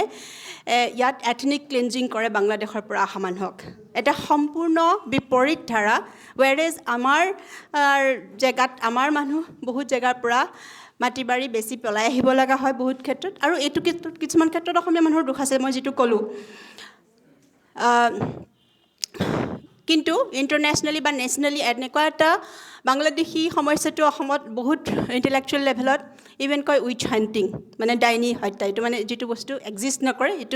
সেইটোৰ ওপৰত তোমালোকে কোৱা, এনেকুৱা ধৰণৰ এটা প্ৰপাগাণ্ডা আছে। কিন্তু আমি যদি দেখোঁ যোৱা 100 বছৰ নগাঁও ডিষ্ট্ৰিক্টত মুছলিম পপুলেশ্যন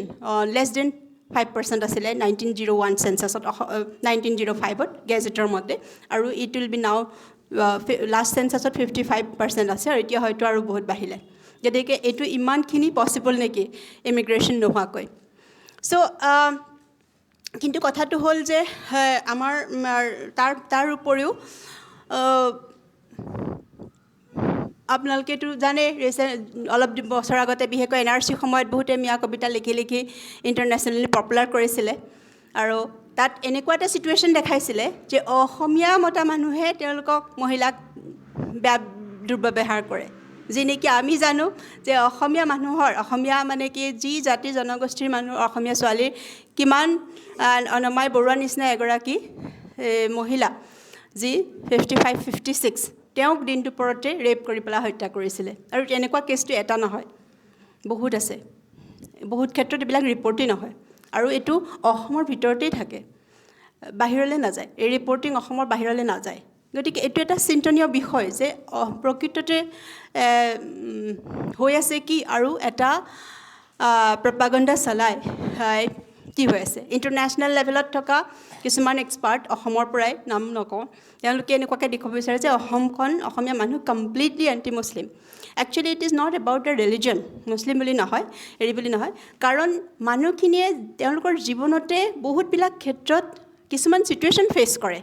তেওঁলোকৰ কাৰণে ৰিলিজনতকৈ livelihood is most important. Safety, আৰামত থাকিব পৰা, শান্তিত থাকিব পৰা, ভয় নকৰাকৈ থাকিব পৰা, তেনেকুৱা এটা ছিটুৱেশ্যন তেওঁলোকে আশা কৰে, যিটো আগৰ পৰা চলি আহিছে। কিন্তু সেইটো চিটুৱেশ্যন যেতিয়া নহয় তেতিয়া অট'মেটিকেলি তেওঁলোকে ৰিয়েক্ট কৰে আৰু এইটো যে অকল এটা জনগোষ্ঠী নহয় প্ৰত্যেক জনগোষ্ঠীৰে বিভিন্ন ঠাইত গ'লে সেইটো একে ৰিপৰ্টিং হয় গতিকে এইটো এটা জেনেৰেল চিটুৱেশ্যন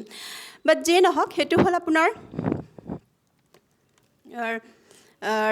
ইণ্টাৰনেশ্যনেল যিটো প্ৰপাগাণ্ডা এতিয়াও চলি আছে যে অসমৰ মানুহ হ'ল খুব এণ্টি মুছলিম খুব জেন'ফেবিক এণ্টি বেংগলী বেলেগ বেলেগ চিটুৱেশ্যনত বেলেগ বেলেগ এটা নেৰেটিভ চলি থাকে আৰু সেইটোৰ বিষয়ে মই ভাবোঁ যে অসমীয়া মানুহ সচেতন হোৱাটো খুব দৰকাৰ ইয়াৰ পাছৰ মই প্ৰশ্নটো এইটো ক'ব বিচাৰোঁ যে অহা 100 বছৰ 50 বছৰ বা 60 বছৰ আৰু 100 বছৰ মানে দুটা জেনেৰেশ্যন 50 বছৰ মানে লেছ দেন হাফ জেনেৰেশ্যন অসমৰ কেনেকুৱা ধৰণৰ ভাবুকি আছে যদি এনেকুৱা এটা চিটুৱেশ্যন হৈ থাকে আৰু এতিয়ালৈকে চেণ্ট্ৰেল গভৰ্ণমেণ্টে আমাৰ কেন্দ্ৰীয় চৰকাৰে বা ভাৰতৰ বিভিন্ন মানুহে এতিয়াও এইটো প্ৰব্লেম অসমৰ বুলিয়ে ভাবে কিন্তু আচলতে এইটো এটা অসমৰ প্ৰব্লেম নহয় এইটো এটা ৰাষ্ট্ৰীয় সুৰক্ষাৰ problem it is a question of national sovereignty আৰু যদি if it is not address properly there will be another partition and this will be done very easily because there are lot of reason behind it কাৰণটো হ'ল 4-5টামান কাৰণটো কম কিহৰ কাৰণে এইটো হ'ব পাৰে অসমৰ কি এটা হ'ল ফাৰ্ষ্টটো হ'ল যে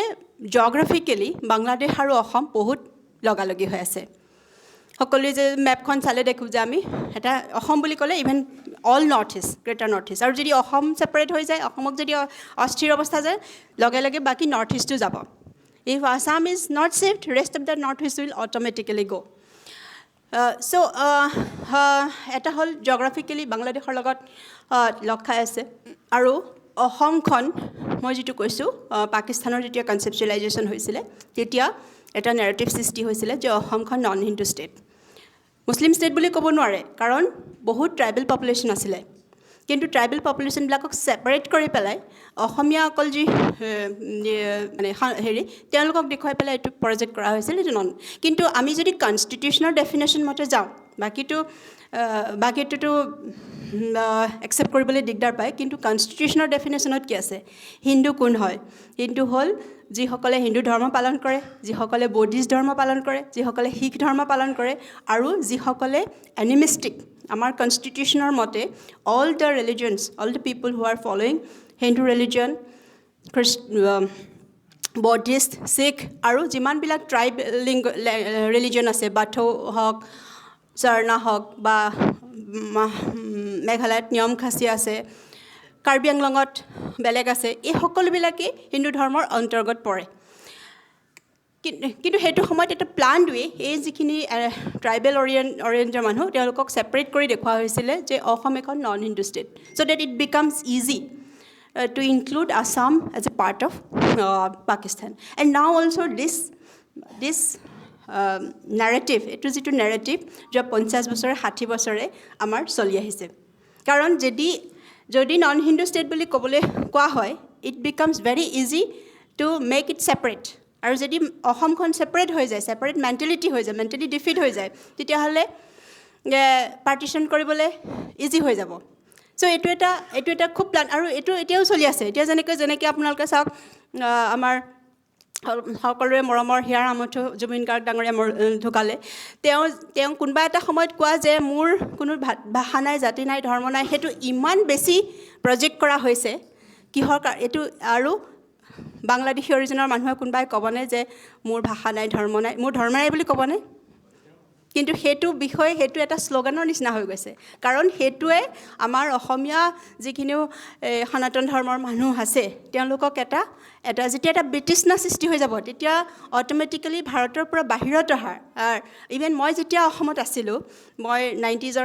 ষ্টুডেণ্ট আছিলোঁ 97ত মেট্ৰিক দিছিলোঁ সেইটো সময়ত 93, 94 এইবিলাক চব সময়ত অপাৰেশ্যন বজৰং ৰাইনো এইবিলাক চব চলি আছিলে গতিকে সেইটো সময়ত মই যেতিয়া আছিলোঁ তেতিয়াও মই এইটোৱে ভাবি থাকোঁ যে মই I M A non Indian I am Assamese first সেইটো সদায় এটা পলিটিকেল নেৰেটিভ আছিলে যে আমি প্ৰথমতে অসমীয়া তাৰপিছতহে ভাৰতীয় এইটো আছিলে নে নাই কওক এতিয়াও আছে কিছুমানে এতিয়াও ক'ব বিচাৰে কাৰণটো হ'ল যেতিয়া আমাক নন ভাৰতীয় বুলি কোৱা হয়, নন হিন্দু বুলি, তেতিয়া এইটো অসমখনক ছেপাৰেট কৰিবৰ কাৰণে, মেণ্টেলি স্লেভ কৰিবৰ কাৰণে ইজি হৈ যায়। আৰু কিন্তু আমি যদি অসমৰ হিষ্ট্ৰী চাওঁ, মই এটা আৰ্টিকেল লিখিছিলোঁ যে এটা মিয়া বিহু গান খুব পপুলাৰ হৈছিলে যে অসমটোৰ বাপেৰৰ সম্পত্তি নেকি। তেতিয়া মই এটা সৰুকৈ আৰ্টিকেল লিখিছিলোঁ, খুব শ্বৰ্টকৈ, আই ডণ্ট ন' আপোনালোকে পঢ়িছিলে নে নাই, যে অসমটোৰ বাপেৰৰ সম্পত্তি নেকি, আমি থাকিমেই অসমত। আপোনালোকে এই গানটো শুনিছিলে নে নাই? এটা বিহু গান খুব পপুলাৰ হৈছিলে। তাৰপিছতে সেইটোত মই এটা আৰ্টিকেল লিখিছোঁ যে অসমৰ উত্তৰৰ পৰা দক্ষিণৰ, পূবৰ পৰা পশ্চিমলৈ যিমানবিলাক হিষ্টৰিকেল বস্তু আছে, চববিলাকে বাৰে বাৰে প্ৰমাণ কৰে অসম সদায় সনাতন মূলৰ। আৰু সনাতন মূলত মই এইটো শুনিছোঁ, অকল হিন্দু নহয়, হিন্দু হওক, বৌদ্ধিষ্ট হওক, শিখ হওক, ট্ৰাইবেল হওক, এই সকলোবিলাক। ট্ৰাইবেলসকলৰ মাজতো বহুত ৰামায়ণ মহাভাৰত আছে, তেওঁলোকেও যিবিলাক ৰিচুৱেল পায়, তেওঁলোকেও স্পিৰিট, আত্মাত বিশ্বাস কৰে, তেওঁলোকেও পূৰ্বজন্মত বিশ্বাস কৰে, তেওঁলোকেও কৰ্মত, তেওঁলোকেও প্ৰকৃতি পূজা কৰে। গতিকে অসমৰ ইটোমূৰৰ পৰা সিটোমূৰলৈ যিমান আছে, এই সকলোবিলাক আমাৰ এক্টিভিটিছ, ইভেন বিহুৰ আমাৰ প্ৰত্যেকটো ৰিচুৱেল, প্ৰত্যেকটো নীতি নিয়মৰ আঁৰত কি আছে, আমি চালে গম পাওঁ যে তাত সকলো সনাতন মূলেই আছে। আৰু বিহু অসমৰ বাহিৰতো বেলেগ বেলেগ ভাষাত, বেলেগ বেলেগ নামত চিমিলাৰ ৰিচুৱেল লৈ পেলাই চেলিব্ৰেট হয়। কিন্তু সদায় এটা প্ৰজেক্ট কৰা হয়, বিহু একমাত্ৰ কৃষিভিত্তিক উদ্দেশ্য। এইটো এটা সম্পূৰ্ণ নেৰেটিভ, ইচ্ছাকৃত নেৰেটিভ চলা থকা হৈছে। কিন্তু এইটো আমাৰ ধাৰ্মিক অনুষ্ঠান এটা হয়, আৰু তাৰ কৃষিৰ লগতো জড়িত আছে, কিন্তু ওতঃপ্ৰোতভাৱে কাৰণ কৃষিৰ লগত এইকাৰণেই জড়িত আছে, আমি নেচাৰ ৱৰ্শ্বিপ কৰোঁ। চ' বেচিকেলি পইণ্টটো সেইটোৱে হয় যে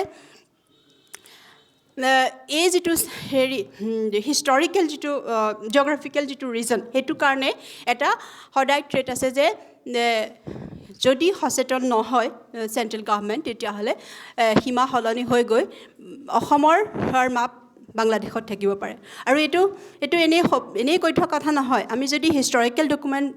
খুলি চাওঁ, what Ali Jinnah said, what Sheikh Mujibur Rahman said, what Maulana Bhasani said. Maulana ভাছানীয়ে কি কৈছিলে, আলী জিন্নাহে কি কৈছিলে, শ্বেইখ ৰহমানে কি কৈছিলে। ইভেন আনটিল ৰিচেণ্টলি এজন বাংলাদেশৰ ষ্টুডেণ্ট লিডাৰক আনন'ন পাৰ্চনে মাৰিছিলে, ওছমান হেৰিছ নে এনেকুৱা কিবা এটা আছিলে। তেওঁলোকৰ প্ৰত্যেকটো ডকুমেণ্টেশ্যন, প্ৰত্যেকটো ডিছকৰ্ছত তেওঁলোকে লিখিছে যে নৰ্থ ইষ্ট অসম আমাৰ বাংলাদেশৰ পাৰ্ট হ'ব লাগিব। এইটো সপোন তেওঁলোকৰ তেতিয়াৰ পৰা আছে। 30s যিটো প্ৰপাগাণ্ডা সপোন দেখিছিলে, সেইটো তেতিয়াৰ পৰাই আছিলে। আৰু ইণ্টাৰেষ্টিংলি যে এই পলিটিকেল যিটো এছপাইৰেশ্যন আছিলে, অসমৰো তেতিয়া বহুত মানুহে ছাপৰ্ট কৰিছিলে, ইনক্লুডিং ছাৰ ছাদুল্লা। তেওঁ শিৱসাগৰৰ এজন অসমীয়া মূলৰ মানুহ। মই তেওঁক তেওঁলোকৰ সমাজৰ ৰিপ্ৰেজেণ্টেশ্যন বুলি ক'ব বিচৰা নাই। অসমীয়া মুছলমান মানুহসকল বহুত সহনশীল বা বহুত তেওঁলোক ধৰ্মীয়ভাৱে অসমীয়া, মানে কালচাৰেলি, সাংস্কৃতিকভাৱে অসমীয়া। তেওঁলোকৰ বহুত ডিফাৰেঞ্চ আছে অন্য ভাৰতৰ বেলেগ জেগাৰ মানুহৰ লগত। কিন্তু তেওঁলোকৰ মাজৰে কিন্তু এনেকুৱা এলিমেণ্টটো আছিলে যে পাকিস্তানক ভিতৰত অসমখন দিয়াৰ হেৰি কৰিছে। আৰু এইটো চেঞ্চাছ কমিশ্যনাৰে লিখি গৈছে যে এইটো ছাদুল্লাই যিটো হেৰি কৰিছে যে গ্ৰো মোৰ ফুড, সেইটো মোৰ ফুডতকৈ গ্ৰো মোৰ মুছলিম, চ' ডেট অসমখন ইষ্ট বেংগললৈ যায়। চ' সেইটো এটা হ'ল হিষ্টৰিকেল। আৰু স্বাধীনতাৰ পাছত এইটো যিটো কনস্পাইৰেচি, ষড়যন্ত্ৰ, এইটো চলি থাকিলে। স্বাধীনতাৰ পাছত মইনুল হক চৌধুৰী বুলি নাম শুনিছেনে নাই আপোনালোকে? জিন্নাৰ ছেক্ৰেটাৰী আছিল। তেওঁ কৈছিলে যে মই পাকিস্তানলৈ নাযাওঁ, মই অসমতে থাকিম, মই আপোনাক ৰূপৰ থালত অসমখন অফাৰ কৰিম, আপোনাক অফাৰ কৰিম। আৰু শিলচৰৰ যিটো এতিয়াও চিলেটত এটা অপবাক্য আছে যে চিলেট নিলে ভোটৰ জোৰে, আছাম নিব লাঠিৰ জোৰে, এতিয়াও আছে হয়তো। চ' এইটো বস্তু কি গোপীনাথ বৰদলৈৰ কাৰণে অসম পাকিস্তানত সোমোৱাৰ পৰা হেৰি হ'ল বাংলাদেশৰ প্ৰথম প্ৰধানমন্ত্ৰী শ্বেখ মুজিবুৰ ৰহমান যি লিবাৰেল বুলি কোৱা হয় eastern Pakistan its population and economics তেওঁ কৈছিলে যিহেতু পূব পাকিস্তানৰ সম্প্ৰসাৰণ এক্সপানশ্যনৰ কাৰণে যিমান মাটি দৰকাৰ সিমান নাই গতিকে অসমত প্ৰচুৰ অৰণ্য খনিজ সম্পদ কয়লা পেট্ৰলিয়াম এইবিলাক আছে গতিকে পূব পাকিস্তানক আৰ্থিক আৰু অৰ্থনৈতিকভাৱে শক্তিশালী কৰিবৰ কাৰণে অসমখন হোৱা জিন্নাইটো কৈছিলে যে Shillong will be my summer capital শ্বিলংখন মোৰ ছামাৰ কেপিটেল আৰু শ্বিলংখন তেতিয়া অসমৰ ভিতৰত আছিলে এইটো জিন্নাই কৈ যোৱা নিজৰ কিতাপত লিখি যোৱা কথা আৰু এইটো কৈছিলে যে অসমক যদি মানুহে ভাবিছে জুলফিকাৰ আলুভিটোৱে লিখিছিলে যে মিথছ অফ ইণ্ডিপেণ্ডেঞ্চ বুলি লিখিছিলে যে ভাৰত আৰু পাকিস্তানক বিভক্ত কৰা একমাত্ৰ বিবাদ কেৱল কাশ্মীৰ নহয় কাশ্মীৰৰ লগতে আৰু এটা জেগা আছে সেইটো হ'ল অসম চ' কাশ্মীৰটোক বহুত ফ'কাছ কৰা হৈছে কাশ্মীৰৰ বিষয়ে গোটেই অল ইণ্ডিয়া লেভেলে জানে কিন্তু অসমৰ বিষয়ে বহুত কম মানুহে জানে যে অসমখনো মুছলিম লীগৰ মৌলানা আহমেদ খান ভাছানীয়ে গুৰুত্বপূৰ্ণ ভূমিকা কৈছে তেওঁ সদায় সপোন আছিলে যে অসমখন বাংলাদেশৰ হৈছে আৰু এতিয়া ৰিচেণ্ট যিটো বাংলাদেশত হিন্দু জেন'চাইড হৈছে তেতিয়াও বহুত ছ'চিয়েল মিডিয়াত পষ্ট আহিছে আৰু এখন মেপ উছমান হাৰিছে বহুত পপুলাৰাইজ কৰিছিলে য'ত অসমৰ মানচিত্ৰ অসম আৰু নৰ্থ ইষ্ট ৱেষ্ট বেংগল চব তাত সোমাই আছে গতিকে পলিটিকেল এছপাইৰেশ্যনৰ তেওঁলোকৰ কণ্টিনিউ হৈ আছে so' it should not be taken very easily তাৰপিছতে তাৰ লগতে শ্বাহিনবাগত যি হৈছিলে তেতিয়া কি কৈছিলে চাৰ্জিল ইমামে যে চিকেন নেকক এবাৰ অস্থিৰ কৰিব পাৰিলে it will be very easy for us to take north ইষ্টটো কাটি দিয়া চিকেন নেকৰ ডেম'গ্ৰাফি যদি চেঞ্জ কৰি ৰাখি দিব পাৰে আৰু এতিয়া যিটো এনক্ৰ'চমেণ্টৰ বেদখলৰ যিটো হেৰি হৈছে আপোনালোকে যদি চাই বেদখল ক'ত হৈছে এতিয়া আগতে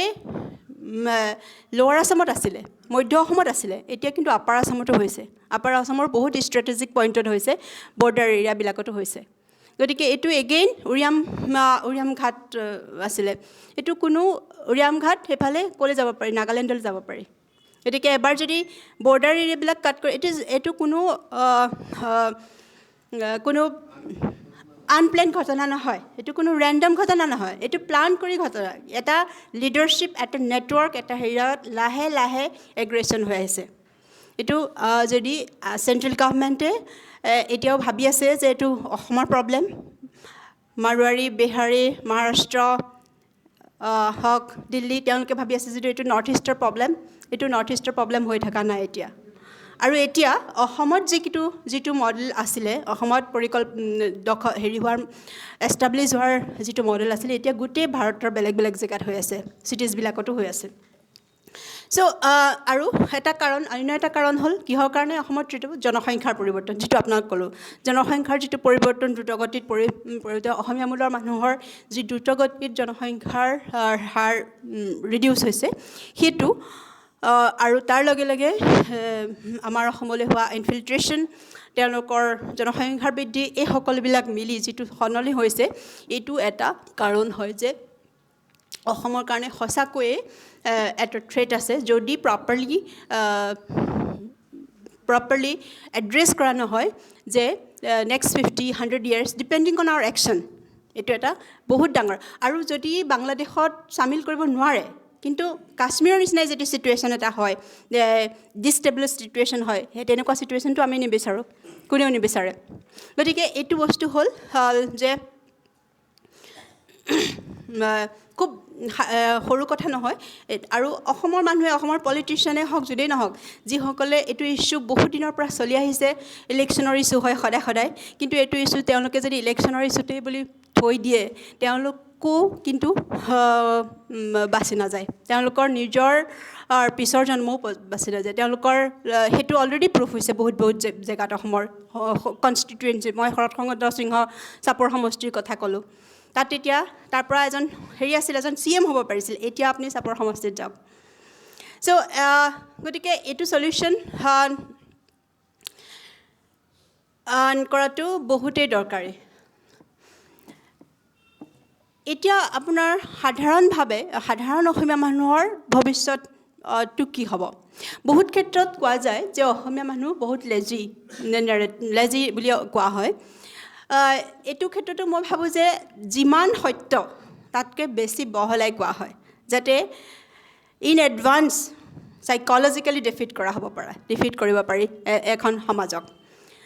অসমীয়া মানুহ অসমত যদি আমি হিষ্ট্ৰী চাওঁ মহাভাৰতৰ দিনৰ পৰা আছে বুলি নামটো অসমীয়া নাথাকিব পাৰে তেতিয়া কামৰূপ আছিলে প্ৰাগজ্যোতিষপুৰ আছিলে বেলেগ আছিলে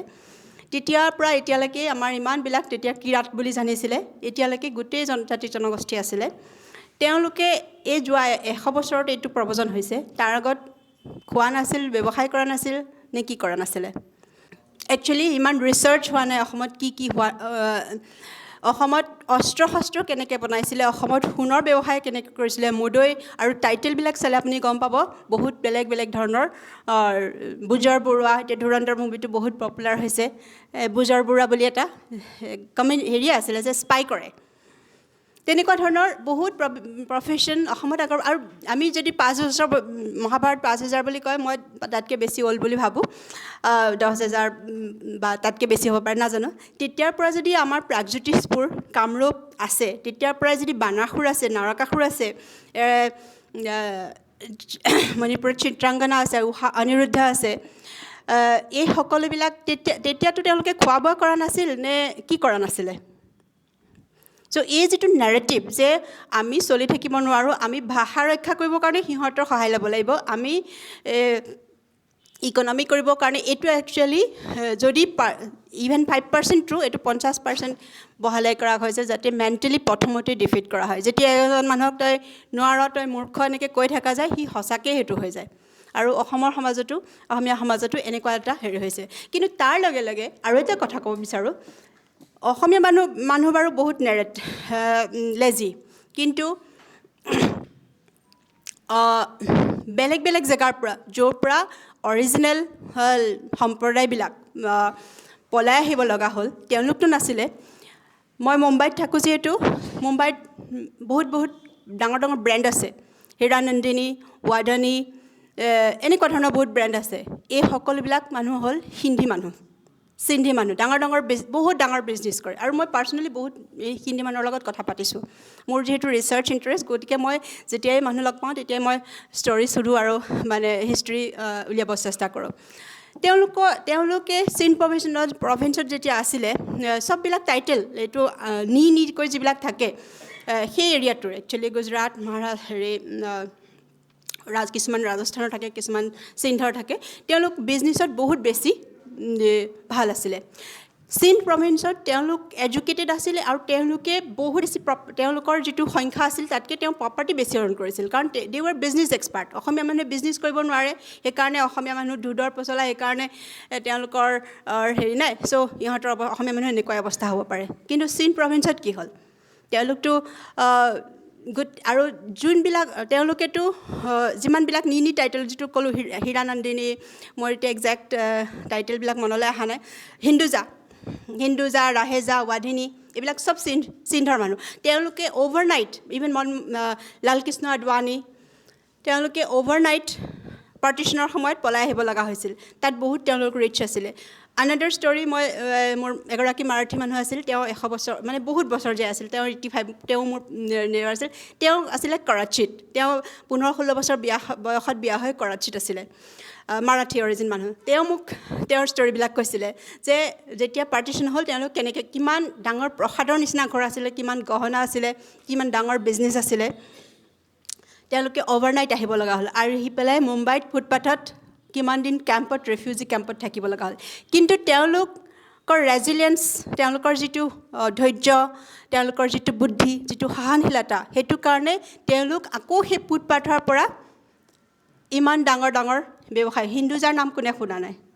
হীৰানন্দিনীৰ নাম কোনে শুনা নাই চ' তেওঁলোক ইমানখিনি কৰিলে গতিকে তেওঁলোকতো এলেহুৱা নাছিলে তেওঁলোক কিয় পলাব লগা হ'ল কাশ্মীৰী পণ্ডিতৰ কথা সকলোৱে জানে যিমান কাশ্মীৰী পণ্ডিত মানে ইণ্টেলেকচুৱেল লেভেলত পাইছোঁ তেওঁলোকৰ ব্ৰেইন বহুত sharp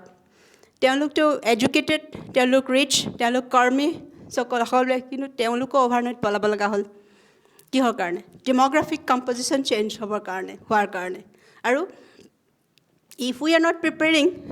that can happen to us always. কাৰণ ডেম'গ্ৰাফি যেতিয়া চেঞ্জ আৰু সেইটো অলৰেডি অসমৰ বেলেগ বেলেগ গাঁৱত হৈ গৈছে।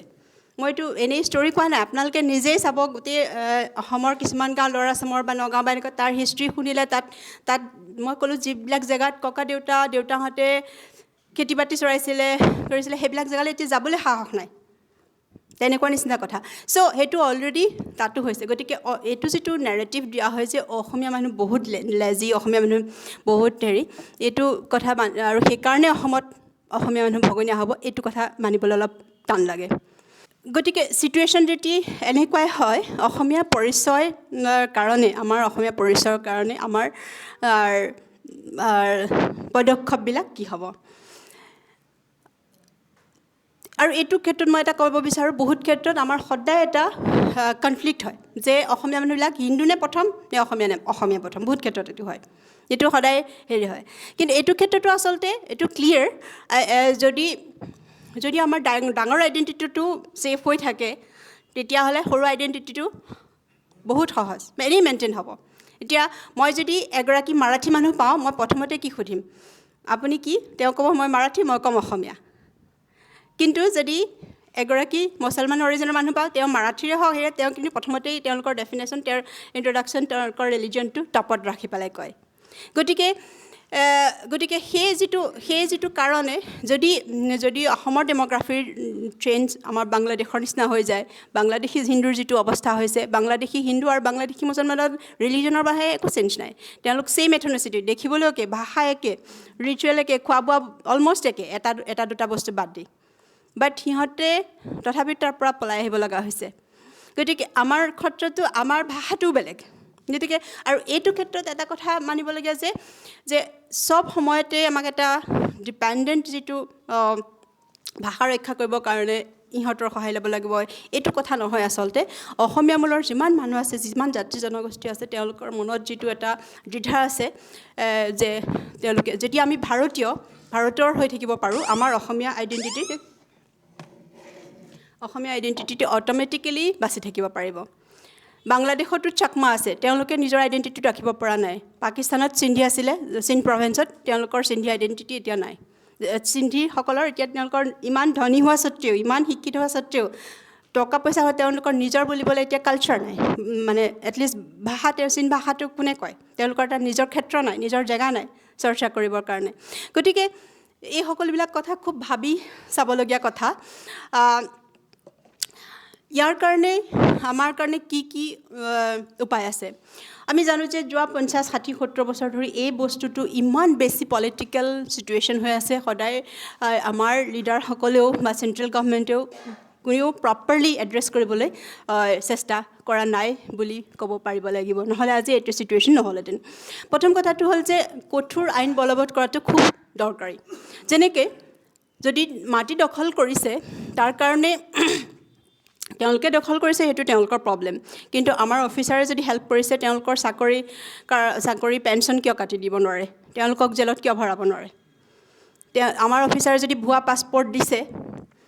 তেওঁলোকক কিয় শাস্তি দিব নোৱাৰে? বেলেগ বেলেগ কাণ্ট্ৰিত ভুৱা ডকুমেণ্ট সেইটো ল কিয় আনিব পৰা নাই?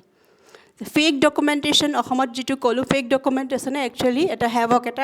এটা বহুত ডাঙৰ বিপৰ্যয় আনি দিলে। ফেক ডকুমেণ্টেশ্যন যোনে কৰে, তেওঁলোকৰ কাৰণে এনেকুৱা শাস্তি হ'ব লাগে, আৰু যদি বাৰে বাৰে কৰে তেওঁলোকক চিটিজেনশ্বিপৰ পৰা আঁতৰাই দিব পৰা ব্যৱস্থা কৰিব পাৰে। ঠিক তেনেকৈ লেণ্ড যিটো কৰে, তেওঁলোকক প্ৰথমতে উঠালে, তাৰপিছতো যদি আকৌ ছেকেণ্ড টাইম কৰে, তেওঁলোককো ষ্ট্ৰিক্ট পানিছমেণ্ট দিব লাগে, জেলত পঠোৱা বা পাব্লিক। বহুত ক্ষেত্ৰত সেইটো ডেটাই নাথাকে। এতিয়া মই নাজানো, এতিয়া অসমত এভিকশ্যন হৈছে, তেওঁলোকক যিবিলাকক ওলাই দিছে, তেওঁলোকৰ ডেটাটো গভৰ্ণমেণ্টে ৰাখিছেনে নাই? হয়তো তেওঁলোকে আকৌ গৈ পেলাই বেলেগ জেগাত কৰিছে, আৰু হয়তো তেওঁলোকে ওলটাই কম্পেনচেশ্যনহে পাইছে। গতিকে এইটো কোনো চলিউশ্যন নহয়। আজি ইয়াৰ পৰা আঁতৰাইছে, বেলেগ জেগালৈ গুচি যাব, কিন্তু বেলেগ জেগাতো সেইটো চিটুৱেশ্যনেই হ'ব। গতিকে যিটো কঠোৰ আইন, সম্পত্তি বাজেয়াপ্ত কৰা বা এনেকুৱা চৰকাৰী বিষয়ে যদি নুপুৰ বৰাৰ কথাটোৱে হ'ব, কেইদিনমান মিডিয়াত হ'ব, তাৰপিছত পইচা দি ওলাই আহিব, আৰু তাৰপিছত নৰ্মেল লাইফ, সকলোৱে পাহৰি যাব। গতিকে আৰু 10জন অফিচাৰে সেই কামটো কৰিবলৈ কোনো ভয় নকৰে। গতিকে এটা হ'ল ষ্ট্ৰিক্ট পানিছমেণ্ট ষ্ট্ৰিক্ট ল অনাটো বহুত দৰকাৰী নকল নথি পত্ৰ NRCৰ ক্ষেত্ৰত কি হ'ল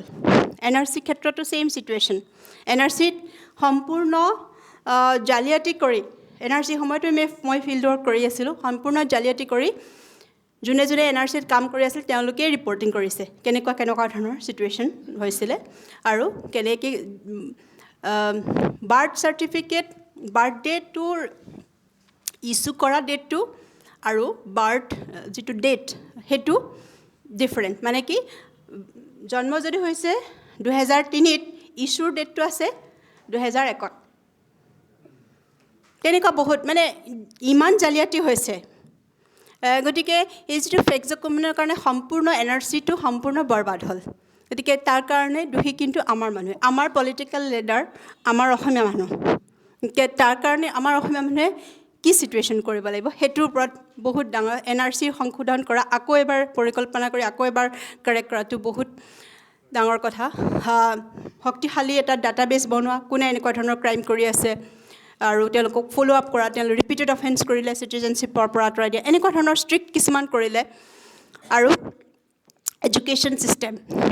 এডুকেশ্যন চিষ্টেমটো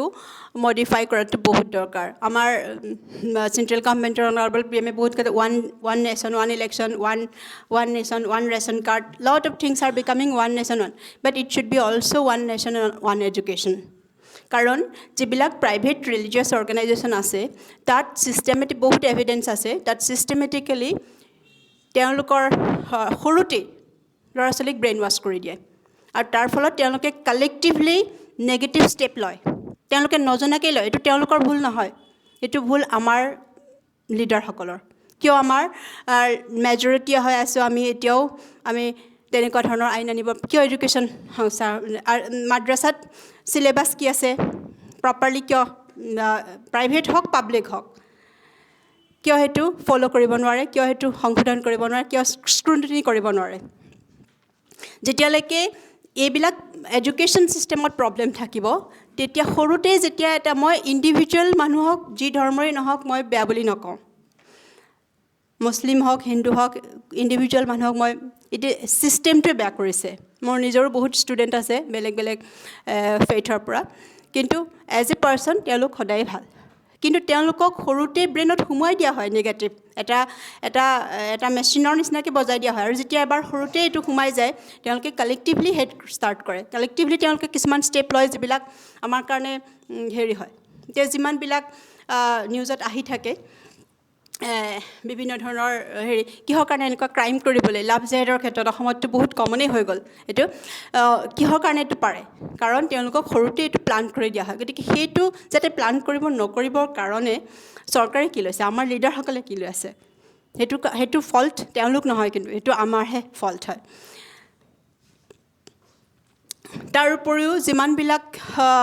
কিন্তু তাৰ মাজতো কিছুমান আমাৰ চিভিল ছ'চাইটি আমাৰ বিশেষকৈ অসমীয়া মানুহেও নিজকে ইণ্ট্ৰস্পেক্ট কৰাটো বহুতেই দৰকাৰী হৈ আহিছে কাৰণ অসমীয়া মানুহৰ মাজত যিটো ক'লোঁ যে আমাৰ সমস্যাৰ 50% প্ৰব্লেম কিন্তু আমাৰ অসমীয়া লিডাৰ আৰু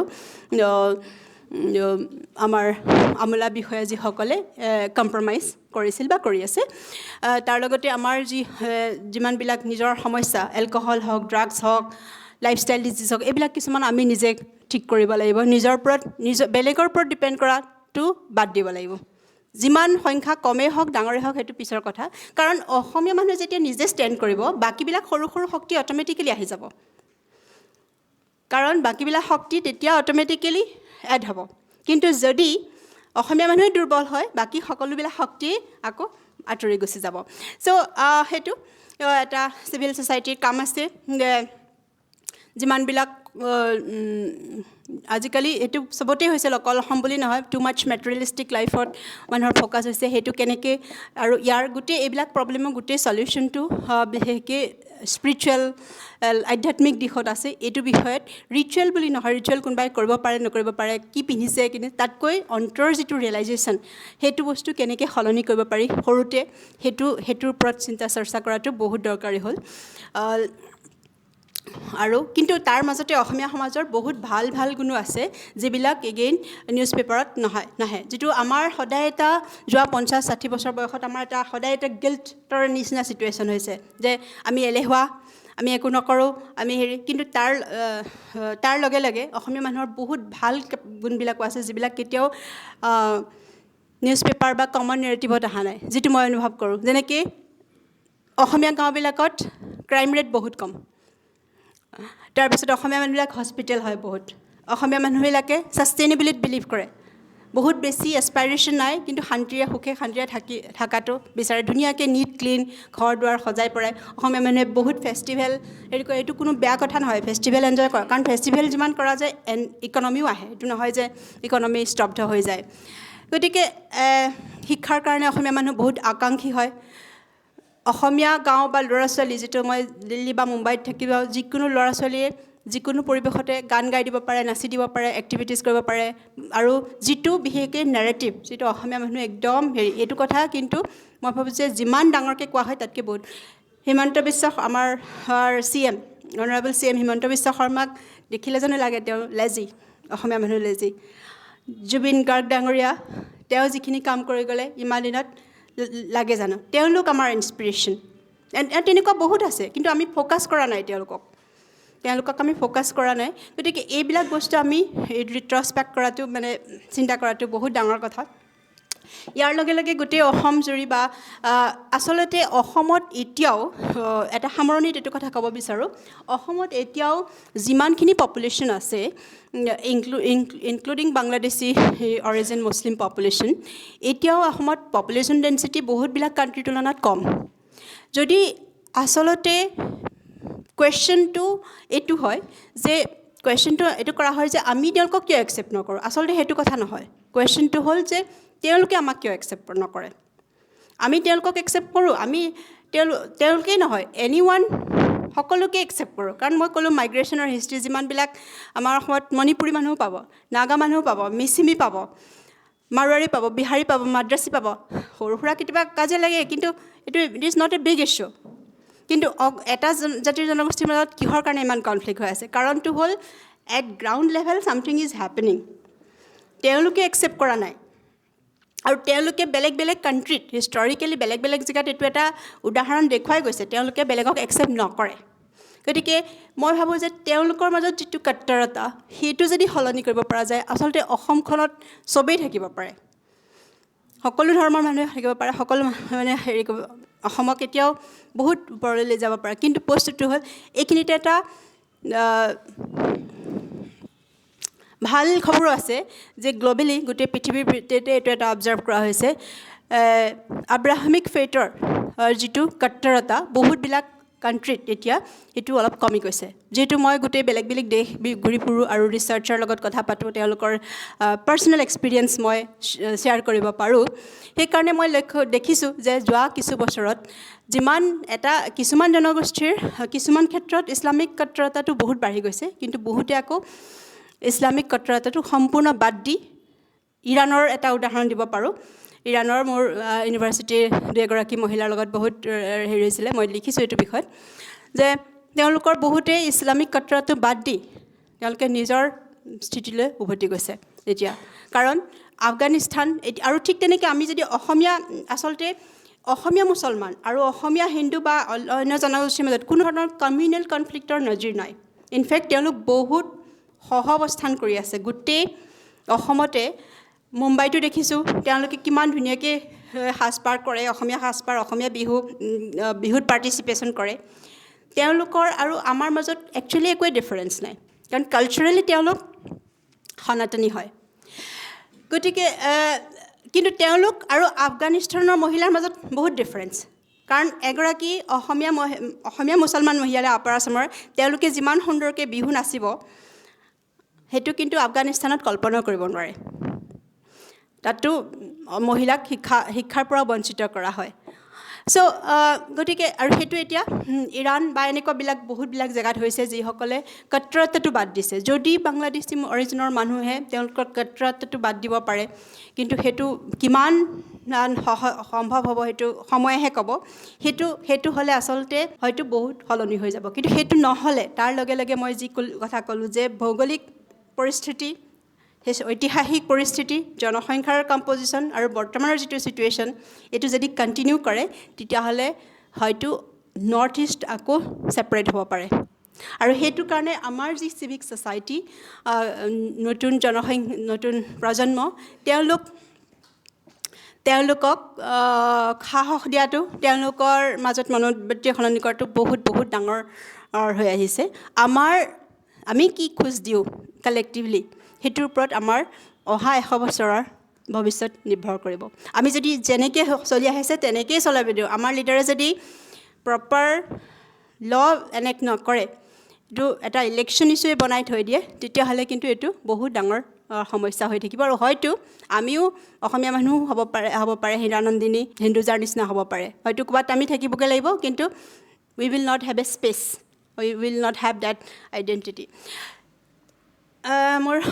অলমষ্ট সম্পূৰ্ণ হৈছে মোৰ বক্তৃতা সামৰণিত এটাই ক'ব বিচাৰোঁ ইমানখিনি হোৱা স্বত্তেও মই পাৰ্চনেলি বহুত অপটিমিষ্টিক মই ভাবোঁ যে অসম আৰু বেংগল যদিও বহুত ক্ল'জ কালচাৰেলি যদিও জিঅ'গ্ৰাফিকেলি ক্ল'জ অসমীয়া মানুহ আৰু বঙালী মানুহৰ মাজত বহুত ডিফাৰেঞ্চ আছে কিছুমান ক্ষেত্ৰত সেইটো আমি হিষ্ট্ৰী চালেও পাওঁ যে কেনেকৈ মহাৰাজা পৃথ্বীয়ে বাখতিয়াৰ খিলজীক ধ্বংস কৰিছিলে আৰু 18 বাৰ মোগলে দখল কৰিবলৈ চেষ্টা কৰিছিলে এবাৰৰ বাহিৰে বাকীখিনিত কৰিছিল অসমীয়া মানুহৰ যিটো স্পিৰিট ষ্ট্ৰাগল কৰাৰ অসমীয়া মানুহৰ যুঁজি থকাৰ যিটো স্পিৰিট প্ৰত্যেকটো জাতি জনগোষ্ঠীৰ মাজত এতিয়াও আছে হিৰণ্য কুমাৰ বৰাদেৱে এখন কিতাপ লিখিছিলে তেওঁ সেইটো কৈছিলে যে এখন এনেকুৱা যুদ্ধত মানে মোগলৰ এগেইনষ্টে কিতাপখনৰ নামটো পাহৰিলোঁ ISS তেওঁ ইণ্ডিয়ান ষ্টেটিষ্টিকেল ছাৰ্ভিচত আছিলে হিৰণ্য কুমাৰ বৰা তেওঁ কিতাপখনত এইটো লিখিছিলে যে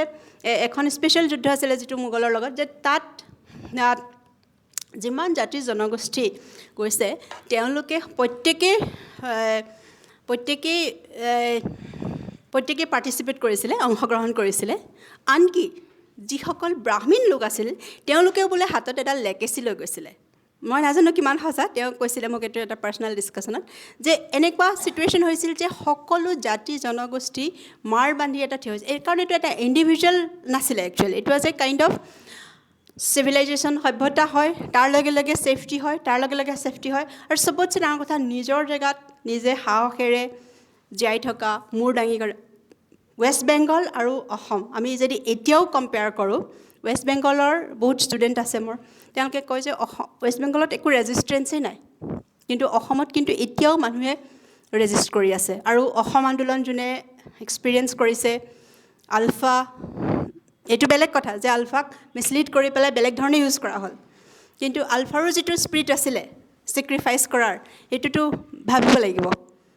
অসমীয়া মানুহৰ সেইটো এটা ডাঙৰ গুণ যে অসমীয়া মানুহে অসমীয়া যিটো আইডেণ্টিটি অসমীয়া যিটো পৰিচয় সেইটো খুব গৌৰৱেৰে আঁকোৱালি লয় খুব ভাবে গতিকে এইটো আচলতে আৰু অসমীয়া মানুহ আৱেগিকো আৰু আৱেগিক হোৱাটো কোনো বেয়া কথা নহয় আৱেগিক হোৱাটো ভাল কথা যদি আমি সেই আৱেগক সুস্থ মানে ভাল লিডাৰশ্বিপে বাদ দেখুৱাব পৰা যায় গতিকে মই সম্পূৰ্ণ বিশ্বাসী যে উই উইল ছাৰ্ভাইভ আমি 5,000-10,000 বছৰ ধৰি এইখন প্ৰাগজ্যোতিষপুৰ কামৰূপত আছোঁ কিন্তু আমি ছাৰ্ভাইভ কিন্তু তাৰ লগে লগে আমাৰ বহুত কৰণীয় আছে আমি আমাৰ নেতৃত্ব কাক দিব বিচাৰোঁ সেইটো বহুত দৰকাৰ আৰু কোন নেতৃত্বক আমি যি আমাক উন্নয়নো কৰিব পাৰে বা চবতছে ডাঙৰ কথাটো যিটো আইডেণ্টিটি এইটো কাৰণ ডেভেলপমেণ্টটো হৈ থাকিব, এইটো নহয় ডেভেলপমেণ্ট নট নেচেচাৰী। মই আজিৰ পৰা 5-6 বছৰ আগতে যেতিয়া মই বৃন্দাবনত গৈছিলোঁ, তেতিয়া গৈ দেখিছিলোঁ যে বৃন্দাবনৰ চাৰিওপাশে বহুত লেতেৰা চেতেৰা আছে। কিন্তু মোৰ লগত এগৰাকী মানুহ গৈছিলে, তেওঁ টেক্সিৰ পৰা নামিয়ে প্ৰথমতে ভূমিখন সেৱা কৰিছে, মানে মাটি সেৱা কৰিছে। তেওঁ কৈছিল যে এইটো গোটেই বৃন্দাবনখন লেতেৰা হওক, সেইটো লেতেৰাটো চাফা হৈ যাব পিছত, কিন্তু আমি যদি আমাৰ যিটো কাষ্টম এৰি দিওঁ তেতিয়াহ'লে এইটো আমি উভতাই নাপাওঁ। গতিকে তেনেকুৱা নিচিনা কথা। আমাৰ অসমীয়া মানুহৰ যিটো অসমীয়া আইডেণ্টিটিলৈ যি গৌৰৱী হয়, যিমান আৱেগ আছে, আৰু এইটো আৱেগে একচুৱেলি অসমীয়া মানুহক জীয়াই ৰখাত সহায় কৰিব। আৰু মই ভাবোঁ যে অসম উত্তৰ পূবৰ বহুত ব্লেছেড চাউল। কামাখ্যা, মা কামাখ্যাৰ জেগা হয়, শ্ৰীমন্ত শংকৰদেৱৰ জেগা হয়। মা কামাখ্যাৰ যি আশীৰ্বাদ, she is the cultural religious guardian of our land, আমাৰ ক্ষেত্ৰৰ তেওঁৰ প্ৰটেক্টৰ হয়। তেওঁৰ ওপৰত ফেইথ কৰি ভাগৱত গীতাৰ কৰ্মৰ ফিলচফিৰ ওপৰত যদি আমি আগবাঢ়ি যাওঁ, তেতিয়াহ'লে আমি জীয়াই থাকিব পাৰিম অসমত ভয় নকৰাকৈ। আৰু আমি নিজৰ আমি কোনোবাই আমাৰ ভাষাটো ক'লে আমি ভাষা ৰাখিব পাৰিম, সেইটো নহয়। আমি নিজকে ৰাখিব লাগিব, তেতিয়া তেওঁলোকে জইন কৰিব। কোনোবাই আমাৰ ইকনমিক কণ্ডিশ্যন ঠিক কৰিব, তেতিয়া আমি সেইটো নহয়। We have to start having faith on our self. আৰু এইখিনি কথাই মই ক'ব বিচাৰিলোঁ। তাৰ কাৰণে শুনাৰ কাৰণে বহুত ধন্যবাদ, নিমন্ত্ৰণৰ কাৰণে ধন্যবাদ। জয় মা কামাখ্যা, জয় মা ভাৰতী, জয় আই অসম। নমস্কাৰ।